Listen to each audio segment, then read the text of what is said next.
ಮತ್ತೊಮ್ಮೆ ಎಲ್ರಿಗೂ ಅಮರ್ಸ್ ಕ್ಲಾಸಸ್ಗೆ ಸ್ವಾಗತ. ನಾನು ಅಮರೇಶ್ ಪೋತ್ನಾಳ್. ಇದು ಕ್ಲಾಸ್ ನಂಬರ್ 1158 ಆಗುತ್ತೆ ಮತ್ತು ಒಂದು ವಿಶೇಷ ವಿಡಿಯೋ ಅಂತಾರಾಷ್ಟ್ರೀಯ ಸಂಸ್ಥೆಗಳು, ಇಂಟರ್ನ್ಯಾಷನಲ್ ಆರ್ಗನೈಜೇಷನ್ಸ್ 2026ರ ಅಪ್ಡೇಟನ್ನು ನೋಡ್ಕೊತಾ ಹೋಗೋಣ.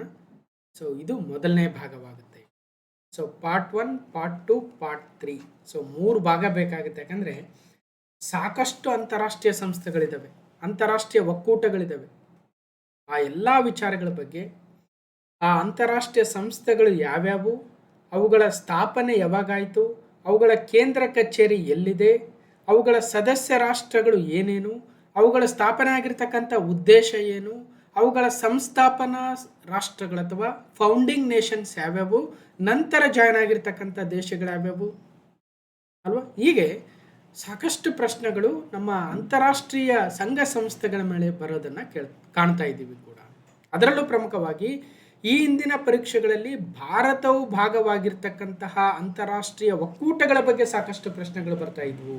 ಅದು ಬಿಮ್ಸ್ಟೆಕ್ ಆಗಿರಲಿ, ಬ್ರಿಕ್ಸ್ ಆಗಿರಲಿ, ಅಥವಾ ಸಾರ್ಕ್ ನೇಷನ್ಸ್ ಆಗಿರಲಿ, ಅಥವಾ G20 ಕಂಟ್ರೀಸ್ ಆಗಿರಲಿ, ಅಥವಾ ಕ್ವಾಡ್ ಕಂಟ್ರೀಸ್ ಆಗಿರಲಿ.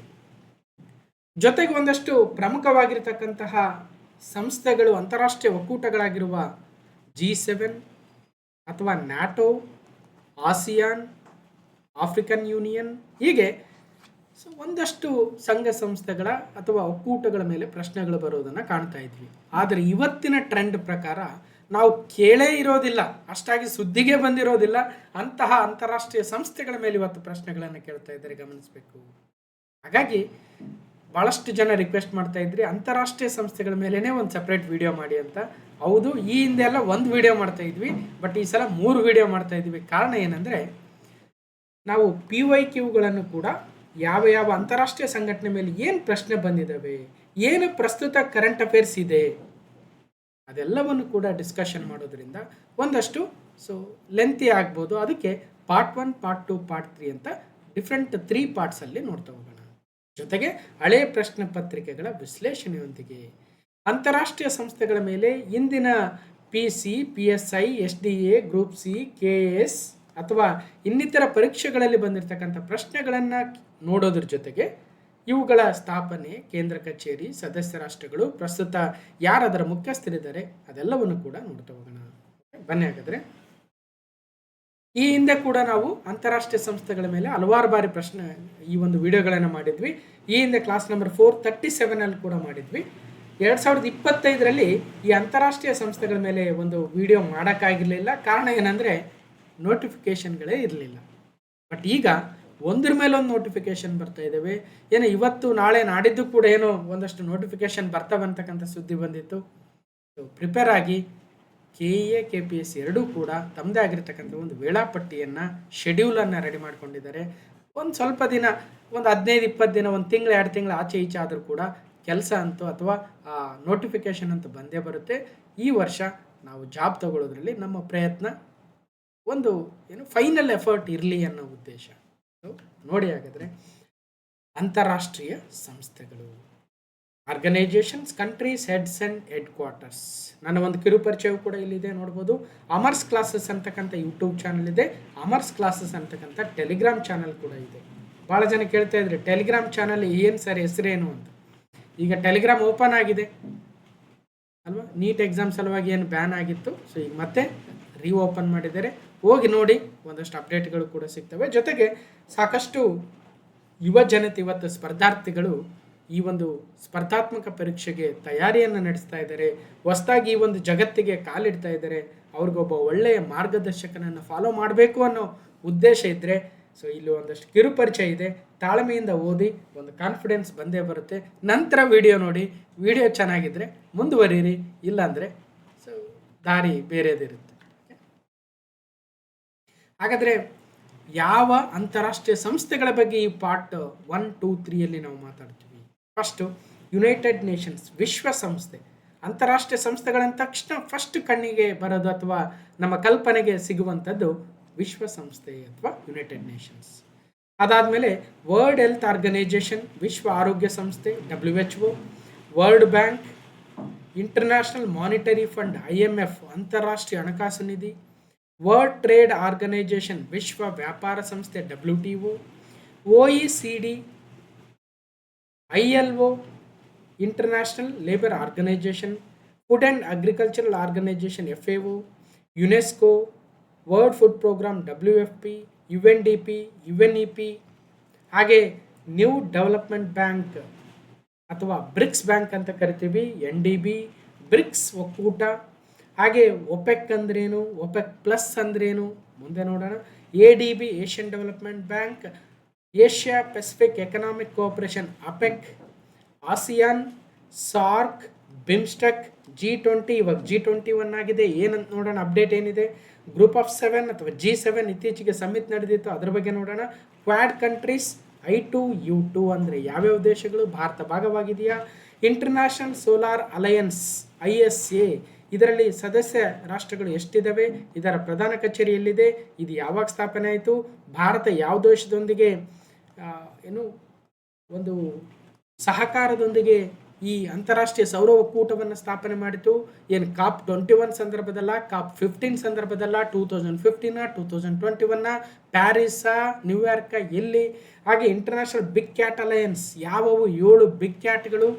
ಸೊ ಬಿಗ್ ಕ್ಯಾಟ್ ಅಲಯನ್ಸ್ ಅಥವಾ ದೊಡ್ಡ ಬೆಕ್ಕುಗಳ ಒಕ್ಕೂಟ ಏನಿದೆ IBCA, ಅದನ್ನು ಯಾರು ಸ್ಥಾಪನೆ ಮಾಡಿದ್ರು, ಯಾವ್ಯಾವ ದೇಶಗಳು ಭಾಗವಹಿಸ್ತಾ ಇದ್ದೇವೆ, ಅದ್ರ ಮೇಲೆ ಏನು ಪ್ರಶ್ನೆ ಬಂದಿದ್ವು, NATO, Shanghai cooperation, African union, AUKUS, financial action task force FATF, gulf cooperation council ಇತ್ತೀಚೆಗೆ ಸುದ್ದಿಯಲ್ಲಿತ್ತು, ಇಂಟರ್ಪೋಲ್ ಅಂದ್ರೇನು, ಇಂಟರ್ಪೋಲ್ ನೀಡ್ತಕ್ಕಂತಹ ವಿವಿಧ ನೋಟಿಸ್ಗಳು ಯಾವ್ಯಾವು, International Court of Justice ICJ, CARICOM. ಹೀಗೆ ಇನ್ಯಾವಾರು ಮಿಸ್ ಆಗಿದ್ರೆ ಹೇಳಿ, ಅವನ್ನು ಕೂಡ ಆ್ಯಡ್ ಮಾಡಿ ಯಾವಾಗಾದರೂ ಅಪ್ಡೇಟ್ ಮಾಡೋಣ ಅಂತ ಹೇಳ್ತಾ, ಅಥವಾ ಈ ಪಾರ್ಟ್ 1ನಲ್ಲಿ ನೋಡಿರ್ತಕ್ಕಂಥವ್ರು ಈ ಪಟ್ಟಿ ನೋಡಿದ್ರಲ್ವ, ಈ ಪಟ್ಟಿಯಲ್ಲಿ ಇಲ್ಲದೆ ಇರ್ತಕ್ಕಂಥವು ಕಮೆಂಟ್ ಮಾಡಿ, ಅವನ್ನು ಕೂಡ ಪಾರ್ಟ್ 2, ಪಾರ್ಟ್ 3ಅಲ್ಲಿ ಆ್ಯಡ್ ಮಾಡಿ ಇನ್ನಷ್ಟು ಅಪ್ಡೇಟ್ ಮಾಡಿ ಕೊಡ್ತಕ್ಕಂಥ ಪ್ರಯತ್ನ. ಸೊ ಇಷ್ಟು ಹೇಳ್ತಾ ಸ್ಟಾರ್ಟಿಂಗಲ್ಲಿ ಒಂದು 2-3 ಪ್ರಶ್ನೆ ನೋಡ್ಬಿಡೋಣ, ಯಾವ ರೀತಿಯಾಗಿ ಎಕ್ಸಾಮಲ್ಲಿ ಕೇಳ್ತಾ ಇದ್ದಾರೆ ಅಂತ. KAದವರು ಅದರಲ್ಲೂ ಸ್ಪೆಷಲ್ ಆಗಿ. ಸೊ KA ಇತ್ತೀಚಿನ SSC RRB ಬ್ಯಾಂಕಿಂಗ್ ಎಕ್ಸಾಮಲ್ಲಿ ಕ್ಲಾಸ್ ನಂಬರ್ 864ಅಲ್ಲಿ ಆಲ್ರೆಡಿ ಸಾಲ್ವ್ ಮಾಡಿದ್ದೀವಿ. ಸ್ಟಿಲ್ ನೋಡೋಣ ಏನು ಪ್ರಶ್ನೆ ಕೇಳಿದ್ರು ಅಂತ. ಇತ್ತೀಚೆಗೆ ಕ್ಯಾರಿಕೋಮ್ ಸುದ್ದಿಯಲ್ಲಿತ್ತು, ಇದಕ್ಕೆ ಸಂಬಂಧಿಸಿದಂತೆ ಕೆಳಕಂಡ ಹೇಳಿಕೆಗಳನ್ನು ಪರಿಗಣಿಸಿ. ಕ್ಯಾರಿಕೋಮ್ ಸುದ್ದಿಯಲ್ಲಿತ್ತಂತೆ ಅಲ್ಲದೆ ನಾವು ಯುನೈಟೆಡ್ ನೇಷನ್ಸ್ ಬಗ್ಗೆ, WHO ಬಗ್ಗೆ, WTO ಬಗ್ಗೆನೇ ಸರಿಯಾಗಿ ಗೊತ್ತಿಲ್ಲ ನಮಗೆ, ಕ್ಯಾರಿಕೋಮ್ ಬಗ್ಗೆ ಎಲ್ಲಿ ತಿಳ್ಕೊಳ್ಳೋಣ, ಬಟ್ ಎಕ್ಸಾಮಲ್ಲಿ ಕೇಳ್ತಾ ಇದ್ದಾರೆ. ಇದ್ರ ಬಗ್ಗೆ ನಾವು ಮುಂದೆ ಪಾರ್ಟ್ 3ಅಲ್ಲಿ ಮಾತಾಡ್ತೀವಿ ಕ್ಯಾರಿಕೋಮ್ ಬಗ್ಗೆ. ಸ್ಟಿಲ್ ಪ್ರಶ್ನೆ ಹೆಂಗೆ ಬಂದಿದೆ ನೋಡಿ. ಕ್ಯಾರಿಕೋಮ್ ಎಂದರೆ Caribbean community and common market ಅಂತ, ಸರಿನಾ ತಪ್ಪು ಗೊತ್ತಿಲ್ಲ. ಈ ಸಂಸ್ಥೆಯನ್ನು ಚಗ್ರಾಮಾಸ್ ಒಪ್ಪಂದದೊಂದಿಗೆ ಆಗಸ್ಟ್ 1, 1973 ಸ್ಥಾಪಿಸಲಾಗಿದೆ. ಕ್ಯಾರಿಕೋಮ್ ಇದೊಂದು 15 ರಾಷ್ಟ್ರಗಳು ಮತ್ತು 6 ಸಹ ಸದಸ್ಯ ರಾಷ್ಟ್ರಗಳನ್ನು ಹೊಂದಿದೆ, ಸರಿನಾ ತಪ್ಪ. ಇತ್ತೀಚೆಗೆ 2ನೇ ಇಂಡಿಯಾ ಕ್ಯಾರಿಕೋಮ್ ಶೃಂಗಸಭೆಯನ್ನು ಗಯಾನಾದಲ್ಲಿ ಆಯೋಜಿಸಲಾಗಿತ್ತು, ಗೊತ್ತಿಲ್ಲ. ಸೊ ಸರಿಯಾದ ಉತ್ತರ ಏನು ಅಂತ ಕ್ಲಾಸ್ ನಂಬರ್ 864 ಹೋಗಿ ನೋಡಿ. ಇದರಂಗೆ 100 ವಿಡಿಯೋಗಳನ್ನು ಮಾಡಿದ್ದೀವಿ, ಎಷ್ಟೋ ಕ್ವಶನ್ ಪೇಪರ್ಗಳನ್ನ ಸಾಲ್ವ್ ಮಾಡಿದ್ದೀವಿ. ಅವೆಲ್ಲ ನೋಡಿದಾಗ ಡೆಫಿನೆಟ್ಲಿ ನಿಮಗೆ ಒಂದು ಕಾನ್ಫಿಡೆನ್ಸ್ ಬರುತ್ತೆ, ಒಂದಲ್ಲ ಒಂದು ಪರೀಕ್ಷೆ ಕ್ಲಿಯರ್ ಆಗೇ ಆಗುತ್ತೆ. ಓಕೆ, ಸ್ವಲ್ಪ ಎಫರ್ಟ್ ಹಾಕಿ. ಸೊ ಮೇಲಿನ ಎಲ್ಲವೂ ಕೂಡ ಸರಿ ಇದಾವಂತೆ. ನಾವು ಮುಂದೆ ಇದನ್ನು ಮತ್ತೊಮ್ಮೆ ಸಾಲ್ವ್ ಮಾಡ್ತೀವಿ 3ನೇ ಪಾರ್ಟಲ್ಲಿ. ನವೆಂಬರ್ 2024 ಪಾರ್ಟ್ 9ಅಲ್ಲಿ ಡಿಸ್ಕಷನ್ ಮಾಡಬೇಕಾದ್ರೆ ಕ್ಲಾಸ್ ನಂಬರ್ 694ಅಲ್ಲಿ 2ನೇ ಭಾರತ ಕ್ಯಾರಿಕೋಮ್ ಶೃಂಗಸಭೆ, ಸೆಕೆಂಡ್ ಇಂಡಿಯಾ ಕ್ಯಾರಿಕೋಮ್ ಎಲ್ಲಿ ನಡೀತು, ಗಯಾನದಲ್ಲಿ, ಸರಿ ಇದೆ. ಆ ಸಂದರ್ಭದಲ್ಲಿ ಕ್ಯಾರಿಕೋಮ್ ಅಂದ್ರೇನು, ಎಷ್ಟು ನೇಷನ್ಸ್ ಇದ್ದಾವೆ, ಅದೆಲ್ಲವನ್ನು ಮಾತಾಡಿದ್ವಿ ನಾವು. ಇದು ಒಂದು ರೀತಿಯ ಪ್ರಶ್ನೆ, ಕೆರೇಬಿಯನ್ ಕಮ್ಯುನಿಟಿ ಬಗ್ಗೆ KAದವರು ಕೇಳಿರ್ತಕ್ಕಂಥ ಪ್ರಶ್ನೆ. ಮತ್ತೊಂದು ಇದೇ KA ಮತ್ತೊಂದು ಎಕ್ಸಾಮಲ್ಲಿ ಅಂತಾರಾಷ್ಟ್ರೀಯ ಸೋಲಾರ್ ಅಲಯನ್ಸ್ ISA ಬಗ್ಗೆ ಕೇಳಿದೆ. ಅಗೇನ್ UN ಅಲ್ಲ, WHO ಅಲ್ಲ, WTO ಅಲ್ಲ, ಅಥವಾ ಬ್ರಿಕ್ಸ್ ಅಲ್ಲ, ಸಾರ್ಕ್ ಅಲ್ಲ, ಅಥವಾ ಆಸಿಯಾನೂ ಅಲ್ಲ, ಅಥವಾ G7 G20 ಅಲ್ಲ, ISA ಬಗ್ಗೆ ಕೇಳಿದ್ದಾರೆ. ಹಾಗಾದರೆ ಅಂತಾರಾಷ್ಟ್ರೀಯ ಸೋಲಾರ್ ಅಥವಾ ಸೌರ ಒಕ್ಕೂಟ ಏನಿದೆ ಅದರ ಬಗ್ಗೆ ಏನು ಕೇಳಿದರೆ, ISA ವಿಶ್ವಸಂಸ್ಥೆಯ ಸಹಭಾಗಿತ್ವದ ಉಪಕ್ರಮವಾಗಿದೆ. ISA is a collaborative initiative of the United Nations. ಹೌದಾ ಅಲ್ವಾ, ಗೊತ್ತಿಲ್ಲ. The main aim of ISA is uniting efforts to combat the climate change by implementing solar energy solutions. ಗೊತ್ತಿಲ್ಲ. It was launched on the sidelines of UNFCCC COP23 Bonn, Germany in 2017. ನಾನು already ಹೇಳ್ತಾ ಇದ್ದೆ, Paris ಒಂದಿಗ, ಜರ್ಮನಿಯೊಂದಿಗ, ಅಥವಾ 2015 COP21 ಅಥವಾ 2021 something ಕಾಪ. All signatory countries of UNFCCC are members of ISA. B ಮಾತ್ರ ಸರಿ ಇದೆ ಅಂತೆ, ಉಳಿದುವೆಲ್ಲ ತಪ್ಪು. ಹಾಗಾದ್ರೆ ಏನು? ಇದನ್ನು ಕೂಡ ಸೇಮ್ ಕ್ವಶನ್ ಪೇಪರಲ್ಲಿ 2 ಅಂತಾರಾಷ್ಟ್ರೀಯ ಸಂಸ್ಥೆಗಳ ಮೇಲೆ ಕೇಳಿದ್ದಾರೆ. ಎರಡನ್ನೂ ಕೂಡ ಕ್ಲಾಸ್ ನಂಬರ್ 864 ಸಾಲ್ವ್ ಮಾಡಿದ್ದೀವಿ. ಸೊ SSC RRB ಬ್ಯಾಂಕಿಂಗ್ ಎಕ್ಸಾಮಲ್ಲಿ ಕೇಳಿದರೆ KA-ದವರು ಸೇಮ್ ಕ್ವಶನ್. ಓಕೆ ನೋಡಿ, ಅಂತಾರಾಷ್ಟ್ರೀಯ ಸಂಸ್ಥೆಗಳ ಮೇಲೆ ಡೆಫಿನೆಟ್ಲಿ ಸಾಕಷ್ಟು ಪ್ರಶ್ನೆಗಳಿಗೆ ಯೂಸ್ ಆಗುತ್ತೆ, ಒಂದು ಕಾನ್ಫಿಡೆನ್ಸ್ ಕೊಡ್ತಾ ಇದ್ದೀನಿ. ಮತ್ತು ISA ಬಗ್ಗೆ ಮುಂದೆ ಮಾತಾಡ್ತೀವಿ ನಾವು. ಇನ್ನು ಕಾಪ್ ಬಗ್ಗೆ KPSC ಅವರು ಕೇಳಿದ್ದಾರೆ. ಇವೆಲ್ಲ ಕರೆಂಟ್ ಅಫೇರ್ಸನ್ನು ನಾವು ಮುಂದೆ ಮತ್ತೆ ಮಾತಾಡ್ತೀವಿ ಅಂತ ಹೇಳ್ತಾ, ಸಾಮಾನ್ಯವಾಗಿ ಹಿಂದೆ ಯಾವ ರೀತಿಯಾಗಿ ಪ್ರಶ್ನೆ ಕೇಳ್ತಾ ಇದ್ರು ಒಂದು ಗ್ಲಿಮ್ಸ್ ಹೇಳ್ತೀನಿ. PSI 2020ರಲ್ಲಿ ವಿಶ್ವಸಂಸ್ಥೆಯ ಸಾಮಾನ್ಯ ಸಭೆಯ ಕಚೇರಿ ಎಲ್ಲಿದೆ ಅಂತ ಕೇಳಿದ್ರು. ಎಲ್ಲಿದೆ ಗೊತ್ತಿಲ್ಲ, ಮುಂದೆ ನೋಡೋಣ. ಅಥವಾ ಗೊತ್ತಿರ್ಬೋದು, south Asian association for regional cooperation, SAARC ಏನಿದೆ, ಇದು ಎಲ್ಲಿ ಸ್ಥಾಪಿಸಲಾಯಿತು? ಈ ಥರ ನೇರವಾಗಿ ಕೇಳ್ತಾ ಇದ್ರು. ILO ಇದರ ಮುಖ್ಯ ಕಚೇರಿ ಎಲ್ಲಿದೆ ಅಂದರೆ ಅದರ ಮುಖ್ಯ ಕಚೇರಿ ಎಲ್ಲಿದೆ, ಅದು ಯಾವಾಗ ಸ್ಥಾಪನೆ ಆಯಿತು, ಇದು ಯಾವುದರ ಭಾಗವಾಗಿದೆ, ಈ ರೀತಿಯಾಗಿ ನೇರವಾಗಿರ್ತಕ್ಕಂಥ ಪ್ರಶ್ನೆಗಳನ್ನು ಹಿಂದೆ ಕೇಳ್ತಾ ಇದ್ರು. ಯಾವ ದೇಶವು G20 ಸಮೂಹದ ಸದಸ್ಯ ಆಗಿಲ್ಲ, ASEANನಲ್ಲಿ ಒಟ್ಟು ಸದಸ್ಯ ರಾಷ್ಟ್ರಗಳ ಸಂಖ್ಯೆ ಎಷ್ಟು, ಯಾವ ದೇಶವು ಸಾರ್ಕ್ನ ಭಾಗವಾಗಿರೋದಿಲ್ಲ, ಎಲ್ಲ ನೋಡಿ. ಸಿವಿಲ್ PSI 2017, 19, 20, 21 ಈ ರೀತಿಯಾಗಿ ಕೇಳ್ತಾ ಇದ್ರು. ಬಟ್ ಇವತ್ತು KA-ದವ್ರು ತೆಗೆದುಕೊಂಡಿದ್ದಾರೆ ಜವಾಬ್ದಾರಿ, ತಿಳ್ಕೊಂಡು. ಇದನ್ನು ಮೀರಿ ಪ್ರಶ್ನೆಗಳನ್ನು ಕೇಳ್ತಾ ಇದ್ರೆ ಅದಕ್ಕೆ ತಕ್ಕಂತೆ ನಾವು ಕೂಡ ರೆಡಿ ಆಗೋಣ ಅಂತ ಹೇಳ್ತಾ, ಈಗ ಮೊದಲನೇ ಅಂತಾರಾಷ್ಟ್ರೀಯ ಸಂಸ್ಥೆ ವಿಶ್ವಸಂಸ್ಥೆ, ಯುನೈಟೆಡ್ ನೇಷನ್ಸ್. 24 ಅಕ್ಟೋಬರ್ 1945 ಸ್ಥಾಪನೆ. ನ್ಯೂಯಾರ್ಕ್ ಸಿಟಿಯಲ್ಲಿ ತನ್ನ ಪ್ರಧಾನ ಕಚೇರಿಯನ್ನು ಹೊಂದಿದೆ, ಅಮೆರಿಕದ ನ್ಯೂಯಾರ್ಕ್ ಸಿಟಿಯಲ್ಲಿ. ಆಂಟೋನಿಯೋ ಗುಟೆರಸ್ ಅವರು ಈಗ ಪ್ರಸ್ತುತ secretary general of United Nations ಅಥವಾ ವಿಶ್ವಸಂಸ್ಥೆಯ ಮಹಾಪ್ರಧಾನ ಕಾರ್ಯದರ್ಶಿಗಳು ಅಂತ ಕರಿತೀವಿ. ಅಧಿಕೃತ ಭಾಷೆಗಳು 6 ಇದಾವೆ: Arabic, Chinese, English, French, Russian, Spanish. ಕೆಳಗಿನವುಗಳಲ್ಲಿ ಯಾವುದು ವಿಶ್ವಸಂಸ್ಥೆಯ ಅಧಿಕೃತ ಭಾಷೆ ಅಲ್ಲ? ಅರೇಬಿಕ್, ಚೈನೀಸ್, ಇಂಗ್ಲಿಷ್, ಹಿಂದಿ ಅಂತ ಕೊಡಬಹುದು.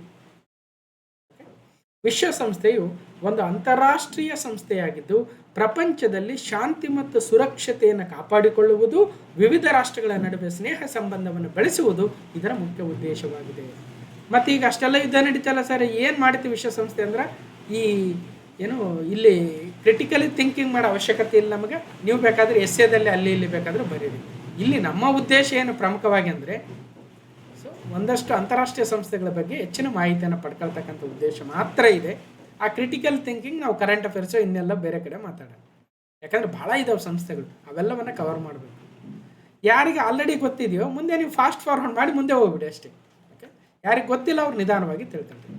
ಸದಸ್ಯ ರಾಷ್ಟ್ರಗಳು. ಆಮೇಲೆ ಇನ್ನೊಂದು ಏನಂದರೆ, ಏನಾದರೂ ಮಿಸ್ಟೇಕ್ ಇದ್ದರೆ ಕಮೆಂಟ್ ಮಾಡಿ ತಿಳಿಸಿ, ಅಪ್ಡೇಟ್ ಮಾಡ್ಕೊಳ್ಳೋಣ. ಯಾಕಂದರೆ 40 ಸಂಸ್ಥೆಗಳು ಎಷ್ಟೋ ವಿಚಾರಗಳನ್ನ ತರಬೇಕಾದ್ರೆ ಕಷ್ಟ ಆಗುತ್ತೆ. ನಾವು ಕೂಡ ಮನುಷ್ಯರೇ ಅಲ್ವಾ? ಇಲ್ಲಿ ಯಾವುದೇ ಹೆಚ್ಚುಗಾರಿಕೆ ಇಲ್ಲ. ನಾವು ತಪ್ಪು ತಂದಿದ್ದೀವೋ ಸರಿ ತಂದಿದ್ದೀವೋ ಗ್ರೇಟ್ನೆಸ್ಸು ಅದೆಲ್ಲ ಬೇಕಾಗಿಲ್ಲ. ಒಟ್ಟಿನಲ್ಲಿ ನಿಮಗೆ ಎಕ್ಸಾಮಲ್ಲಿ ಯೂಸ್ ಆಗಬೇಕಷ್ಟೇ, ಅದೊಂದೇ ಉದ್ದೇಶ ಇರುತ್ತೆ. ಇಲ್ಲಿ ನನಗೆ ಗೊತ್ತು, ನಿಮ್ಗೇನು ಜಾಸ್ತಿ ಗೊತ್ತು ಅಥವಾ ನನಗೇನು ನಿನಗೆ ಜಾಸ್ತಿ ಗೊತ್ತು ಅನ್ನೋ ಹೆಚ್ಚುಗಾರಿಕೆಯಿಂದ ಯಾರು ಏನು ಸಾಧಿಸೋಕ್ಕೆ ಸಾಧ್ಯ ಇಲ್ಲ. ಸದಸ್ಯ ರಾಷ್ಟ್ರಗಳು 193. ಇತ್ತೀಚಿನ ಅಂದರೆ 2011ರಲ್ಲಿ ಸೌತ್ ಸುಡಾನು 193ನೇ ಸದಸ್ಯ ರಾಷ್ಟ್ರವಾಯಿತು. ಅಬ್ಸರ್ವರ್ ದೇಶಗಳು 2 ಇದಾವಂತೆ, ಒಂದು ಓಲಿಸಿ ಮತ್ತೊಂದು ಪ್ಯಾಲೆಸ್ಟೈನ್. ಇನ್ನು ವೀಟೋ ಪವರ್ ನೇಷನ್ಸ್ ಯಾವಂದರೆ UK, USA, China, France, Russia. China, France, Russia, UK, USA ಇವು ವೀಟೋ ಪವರ್ ನೇಷನ್ಸ್. ಇನ್ನು ವಿಶ್ವಸಂಸ್ಥೆಯ 6 ಅಂಗಸಂಸ್ಥೆಗಳಿದ್ದಾವೆ. 6 ಅಂಗಸಂಸ್ಥೆಗಳಲ್ಲಿ ಒಂದು 1994ರಿಂದ ಇನ್ಯಾಕ್ಟಿವ್ ಆಗಿದೆ. ಅದು ಟ್ರಸ್ಟಿಶಿಪ್ ಕೌನ್ಸಿಲ್ ಅಂತ. ಈ ಟ್ರಸ್ಟಿಶಿಪ್ ಕೌನ್ಸಿಲ್ಲು 1994ರಿಂದ ಇನ್ಯಾಕ್ಟಿವ್ ಆಗಿದೆ. ಇನ್ನು ಉಳಿದಿರ್ತಕ್ಕಂಥ 5 ಇವಾಗಲೂ ಕೂಡ ಆ್ಯಕ್ಟಿವ್ ಇದ್ದಾವೆ. ಒಂದು ಸಾಮಾನ್ಯ ಸಭೆ, ಇದನ್ನು ಜನರಲ್ ಅಸೆಂಬ್ಲಿ ಅಂತ ಕರಿತೀವಿ. ಭದ್ರತಾ ಮಂಡಳಿ, ಇದೇ ಸೆಕ್ಯೂರಿಟಿ ಕೌನ್ಸಿಲು, ಇವನ್ನೇ ವೀಟೋ ಪವರ್ ನೇಷನ್ಸ್ ಅಂತ ಕರಿತೀವಿ. China, France, Russia, United Kingdom ಮತ್ತು ಯುನೈಟೆಡ್ ಸ್ಟೇಟ್ಸ್. ಓಕೆ, ಇನ್ನೊಂದು ಮೂರನೇದು ಆರ್ಥಿಕ ಮತ್ತು ಸಾಮಾಜಿಕ ಮಂಡಳಿ, ಎಕೋಸಾಕ್ ಅಂತ ಕರಿತೀವಿ, ಎಕನಾಮಿಕ್ ಆ್ಯಂಡ್ ಸೋಷಿಯಲ್ ಕೌನ್ಸಿಲ್. ಇನ್ನು ನಾಲ್ಕನೇದು ಟ್ರಸ್ಟಿಶಿಪ್ ಕೌನ್ಸಿಲ್, ಬಟ್ ಇದೀಗ ಆ್ಯಕ್ಟಿವ್ ಅಲ್ಲಿಲ್ಲ. ಇನ್ನು ಐದನೇದು ಅಂತಾರಾಷ್ಟ್ರೀಯ ನ್ಯಾಯಾಲಯ, ಇಂಟರ್ನ್ಯಾಷನಲ್ ಕೋರ್ಟ್ ಆಫ್ ಜಸ್ಟಿಸ್, ಸಚಿವಾಲಯ ಅಥವಾ ಸೆಕ್ರೆಟರಿಯೇಟ್ ಅಂತ ಇರುತ್ತೆ. ಹೀಗೆ 6 ಅಂಗಸಂಸ್ಥೆಗಳಿದ್ದಾವೆ, 6 organs of the United Nations. ಅದರಲ್ಲಿ ಒಂದು ಈಗ ಆ್ಯಕ್ಟಿವ್ ಆಗಿ ಇಲ್ಲ. ಆಂಟೋನಿಯೋ ಗುಟೆರಸ್ ಪ್ರಸ್ತುತ secretary general of United Nations. ಇನ್ನು ಯುನೈಟೆಡ್ ನೇಷನ್ಸ್ನ ಪ್ರಸ್ತುತ ಮಹಾಪ್ರಧಾನ ಕಾರ್ಯದರ್ಶಿಗಳು ಯಾರು ಅಂತ ಕೇಳಿದರೆ ಆಂಟೋನಿಯೋ ಗುಟೆರಸ್ ಅವರು ಸರಿ. ಅವ್ರಿಗಿನ ಹಿಂದೆ ಯಾರ್ಯಾರಿದ್ರು ಅಂದರೆ ಬಾನ್ ಕಿ ಮೂನ್ ಅವರಿದ್ದರು 2007ರಿಂದ 2016ರವರೆಗೂ 2 ಟರ್ಮ್ಸು. 2016ರಿಂದ ಈಗ ಗುಟೆರಸ್ ಅವರು ಅಗೇನ್ ಈಗ ಸೆಕೆಂಡ್ ಟರ್ಮ್ ಸರ್ವ್ ಮಾಡ್ತಾ ಇದ್ದಾರೆ. ಈಗ ಆಂಟೋನಿಯೋ ಗುಟೆರಸ್ ಅವರು ಯಾವ ದೇಶದವರು ಅಂದರೆ ಪೋರ್ಚುಗಲ್ ಅವರು. ಪೋರ್ಚುಗಲ್ ದೇಶದ ಆರೋಗ್ಯ ಮಂತ್ರಿ ಅಲ್ಲ, ಮೇ ಬಿ ಸಮ್ ಮಿನಿಸ್ಟರ್ ಈ ವಾಸ್. ಇನ್ನು ಬಾನ್ ಕಿ ಮೂನು ಇವ್ರ ಹಿಂದೆ ಏನಿದ್ರು ಅವರು ಕೊರಿಯಾ ದೇಶದವರು, republic of Korea. Kofi Annan Ghana ದೇಶದವರು. ಅವ್ರಕಿನ್ನ ಹಿಂದಿನವರು ಬೋಟ್ರೋಸ್ ಗಾಲಿ ಈಜಿಪ್ಟ್ ದೇಶದವರು. ಜೇವಿಯರ್ ಪೆರೇಜ್ ಪೆರು ದೇಶದವರು. ಕರ್ಟ್ ವಾಲ್ಡಿಮ್ ಆಸ್ಟ್ರಿಯಾ ದೇಶದವರು. ಯೂತಾಂಟ್ ಬರ್ಮಾ ಅಥವಾ ಇವತ್ತಿನ ಮಯನ್ಮಾರ್ ದೇಶದವರು. ಹಾಗೆ ಡ್ಯಾಗ್ ಅಮರಸ್ ಜೋಲ್ಡ್ ಇವರು ಸ್ವೀಡನ್ ದೇಶದವರು. ಟ್ರೈಗ್ವಿ ಲೀ ಇವರು ನಾರ್ವೆ ದೇಶದವರು. ಓಲ್ ಬಿಡಿ ಸರ್, ಅವ್ರು ಯಾರ್ಯಾರೋ ದೇಶದವ್ರು, ಆದ್ರೆ ನಾವೇನು ಮಾಡಮ್ ತಗೊಂಡು. ಈಗ ಪ್ರಸ್ತುತ ಯಾರಿದ್ದಾರೆ ತಿಳ್ಕೊಂಡ್ರೆ ಸಾಕು. ಅದು ಬಿಟ್ಟು ಯಾರೋ ಟ್ರೈಗ್ವಿ ಲೀ ಅಂತೆ ನಾರ್ವೆ, ಯಾರೋ ಬಾನ್ ಕಿ ಮೂನ್ ಅಂತೆ, ಯಾರೋ ಕೋಫಿ ಅನ್ನಾನ್ ಅಂತೆ, ಅವ್ರದ್ದೆಲ್ಲ ತಗೊಂಡು ನಾವೇನು ಮಾಡೋಣ ಅಂತ ಅನಿಸಿದ್ರೆ ಇನ್ನೂ ಒಂದ್ಸಲ ಹೇಳ್ಬಿಡ್ತೀನಿ. ಟ್ರೈಗ್ವಿ ಲೈ ಇವರು ನಾರ್ವೆ ದೇಶದವರು. ಕರೆಕ್ಟ್ ಅಲ್ವ? ಇಲ್ಲಿ ನಾರ್ವೆ ದೇಶದವರು. ಅವ್ರ ಫೋಟೋ ಬೇಕಾದ್ರೆ ನೋಡಿ. ಎರಡನೇರವರು ಡ್ಯಾಗ್ ಆಮರಸ್ ಓಲ್ಡ್ ಅಂತೆ, ಇವರು ಸ್ವೀಡನ್ ದೇಶದವರು. ಯೂತಾಂಟ್ ಬರ್ಮಾ ಅಥವಾ ಮಯನ್ಮಾರ್ ದೇಶದವರು. ಕರ್ಟ್ ವಾಲ್ಡಿಮ್ ಇವರು ಆಸ್ಟ್ರಿಯಾ ದೇಶದವರು. ಜೇವಿಯರ್ ಪೆರೇಜ್ ಡಿ ಕ್ಯೂಲರ್ ಇವರು ಪೆರು ದೇಶದವರು. ಬೌಟ್ರಸ್ ಗಾಲಿ ಇವರು ಈಜಿಪ್ಟ್ ದೇಶದವರು. ಏಳನೇರವರು ಕೋಫಿ ಅನ್ನಾನ್ ಗಾನಾ ದೇಶದವರು, 10 ವರ್ಷ ಸರ್ವ್ ಮಾಡಿದರು. ಬಾನ್ ಕಿ ಮೂನ್ ಇವರು ಸೌತ್ ಕೊರಿಯಾದವರು, 10 ವರ್ಷ ಸೆಕ್ರೆಟರಿ ಜನರಲ್ ಆಗಿ ಕೆಲಸ ಮಾಡಿದರು. ನಂತರ ಆಂಟೋನಿಯೋ ಗುಟೆರಸ್ ಅವರು 2017 ಜನವರಿ 1ರಿಂದ ಈಗ 9 ವರ್ಷ 173 ದಿನಗಳ ಕಾಲ ಈಗ ಮಹಾಪ್ರಧಾನ ಕಾರ್ಯದರ್ಶಿಗಳಾಗಿ ಕೆಲಸ ಮಾಡ್ತಾ ಇದ್ದಾರೆ. ಇವರು ಪೋರ್ಚುಗಲ್ ದೇಶದವರು.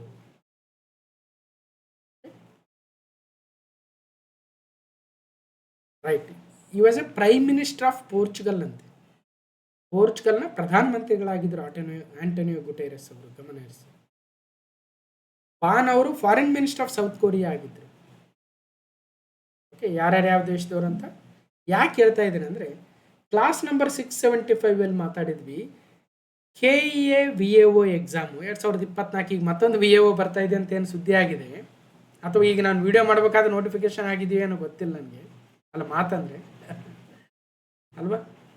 ಅದರಲ್ಲಿ ಏನು ಕೇಳಿದ್ರು ಅಂದರೆ 37 ಕರೆಂಟ್ ಅಫೇರ್ಸ್ ಪ್ರಶ್ನೆ ಇತ್ತು. ಪಾರ್ಟ್ 1 ಮಾತಾಡಿದ್ವಿ ನಾವೇನಂತ, ಈ ಕೆಳಕಂಡ ವಿಶ್ವಸಂಸ್ಥೆಯ ಮಹಾ ಕಾರ್ಯದರ್ಶಿಗಳು ಮತ್ತು ಅವರ ದೇಶಕ್ಕೆ ಸಂಬಂಧಿಸಿದ ಯಾವ ಜೋಡಿ ಅಥವಾ ಜೋಡಿಗಳು ಸರಿಯಾಗಿ ಹೊಂದಾಣಿಕೆಯಾಗಿದೆ ಅಥವಾ ಹೊಂದಾಣಿಕೆಯಾಗಿದ್ದಾವೆ. ಮಹಾ ಕಾರ್ಯದರ್ಶಿಗಳು ಅವರ ದೇಶ ಟ್ರಿಗ್ವಿ ಲೀ ನಾರ್ವೆನ, ಯೂತಾಂಟ್ ಮಯನ್ಮಾರ, Xavier Pérez D ಕ್ಯೂಲರ್ ಪೋರ್ಚುಗಲ್ಲ, Antonio Guterres ಪೆರುನ. ಅವ್ರ ಹೆಸರು ನೆನ್ಪಿಟ್ರೆ ಸಾಕಾಗಿದೆ, ಅವ್ರ ದೇಶ ಎಲ್ಲಿ ನೆನ್ಪಿಡಕ್ಕೆ ಸಾಧ್ಯ? ಇನ್ನೊಂದು ಟ್ರಿಗ್ವಿ ಲೀ ಎಲ್ಲಿದ್ದಾರೆ?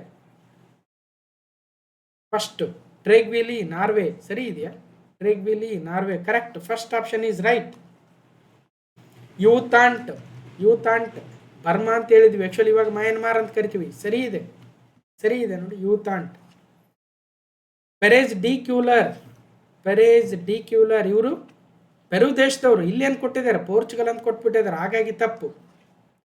ಆ್ಯಕ್ಚುಲಿ ಆಂಟೋನಿಯೋ ಗುಟೆರಸ್ ಅವರು ಪೆರು ಅಂತ ಕೊಟ್ಟಿದ್ದಾರೆ, ಇದು ಕೂಡ ತಪ್ಪು. ಯಾಕಂದರೆ ಆಂಟೋನಿಯೋ ಗುಟೆರಸ್ ಪೋರ್ಚುಗಲ್ ಅವರು, ಪೆರೇಜ್ ಡಿ ಕ್ಯೂಲರ್ ಪೆರುದವರು. ಇಲ್ಲೆರಡು ಮಿಸ್ ಮಾಡಿದ್ದಾರೆ, ಹಾಗಾಗಿ 2 ಜೋಡಿ ಮಾತ್ರ ಸರಿ ಇದೆ. ಅದಕ್ಕೆ ಒತ್ತು ಕೊಟ್ಟು ಹೇಳಿದೆ ಯಾರು ಯಾವ ದೇಶದವರು ಅಂತ. ಇವಾಗ ನೆನ್ಪಿಡ್ತೀರಾ? ಏನಿಲ್ಲ, ನೋಟ್ ಮಾಡ್ಕೊಂಬಿಡ್ರಿ, ಒಂದು ಪಟ್ಟಿ ಮಾಡ್ಕೊಂಬಿಡ್ರಿ. ಅವಾಗ ಒಂದು 2-3 ಸಲ ರಿವಿಷನ್ ಮಾಡ್ಕೊಂಡ್ರೆ ಎಟ್ಲೀಸ್ಟ್ ಯೂಸ್ ಆಗುತ್ತೆ. ಅಟ್ಲೀಸ್ಟ್ ಕೇಳಿದರೆ ಇಂಥವು ಕೇಳೋದಕ್ಕೆ ನೂರಾರು ಇದ್ದಾವೆ, ಎಲ್ಲ ಕೇಳ್ಬೇಕಂತಿಲ್ಲ. ಓದ್ದಾಗ ಬೇಜಾರಾಗುತ್ತೆ, ಅಯ್ಯೋ ಕೇಳಲಿಲ್ವಲ್ಲ ಅಂತ. ಹಂಗೆಲ್ಲ ಆದ್ರೆ ಕೆಲಸ ಆಗಲ್ಲ. ಸರಿನಾ? ಪ್ರಶ್ನೆ ಹೆಂಗೆ ಬಂತು, ನಾವು ಏನೇನು ತಿಳ್ಕೊಬೇಕು. ಮುಂದೆ ಹೋಗೋಣ. ಯುನೈಟೆಡ್ ನೇಷನ್ ಜನರಲ್ ಅಸೆಂಬ್ಲಿ ಇರುತ್ತೆ. ಇದರಲ್ಲಿ ಎಲ್ಲ 193 ರಾಷ್ಟ್ರಗಳು ಸದಸ್ಯರಾಗಿರ್ತಾರೆ. ಪ್ರತಿ ವರ್ಷ ಒಬ್ಬರು ಅಧ್ಯಕ್ಷನ ಮಾಡ್ಕೊಳ್ತಾರೆ. ಇತ್ತೀಚೆಗೆ ಯಾರು ಅಧ್ಯಕ್ಷರಾದರು ಅಂತ ಡಿಸ್ಕಷನ್ ಮಾಡಿದ್ವಿ. ಕರೆಂಟ್ ಅಫೇರ್ಸ್ ನೋಡಿ. ಯುನೈಟೆಡ್ ನೇಷನ್ ಸೆಕ್ಯೂರಿಟಿ ಕೌನ್ಸಿಲ್ 5 ದೇಶ ಇದ್ದಾವೆ. CFR China, France, Russia, UK, USA ಮತ್ತು ಮೆಂಬರ್ಶಿಪ್ ಕಂಟ್ರೀಸ್ ಕೂಡ ಇರ್ತಾರೆ, ಗಮನಿಸಿ. ಮತ್ತು ಅದು ರೊಟೇಷನ್ ವೈಸ್ ಆಗ್ತಾರೆ. ಯುಕೋಸಾಕ್ ಇಂಟರ್ನ್ಯಾಷನಲ್ ಕೋರ್ಟ್ ಆಫ್ ಜಸ್ಟಿಸ್ ಹೇಗಲ್ಲಿ ತನ್ನ ಪ್ರಧಾನ ಕಚೇರಿಯನ್ನು ಹೊಂದಿದೆ, ನೆದರ್ಲ್ಯಾಂಡ್ಸ್ನ ಹೇಗಲ್ಲಿ. ಇದ್ರ ಬಗ್ಗೆ ಮುಂದೆ ಮಾತಾಡ್ತೀವಿ. ಸೆಕ್ರೆಟರಿಯೇಟ್ ಎಲ್ಲಿದೆ? ಸೊ ಅಗೇನ್ ನ್ಯೂಯಾರ್ಕಲ್ಲಿದೆ. ಕ್ಲಾಸ್ ನಂಬರ್ 1024 KA 708 ಹುದ್ದೆಗಳ ಗ್ರೂಪ್ CFD ಇದೆ. 2026 ಜನವರಿಯಲ್ಲಿ ಕೇಳಿದ್ರು. 23 ಕರೆಂಟ್ ಅಫೇರ್ಸು. ಅದರಲ್ಲಿ ಏನಿತ್ತು?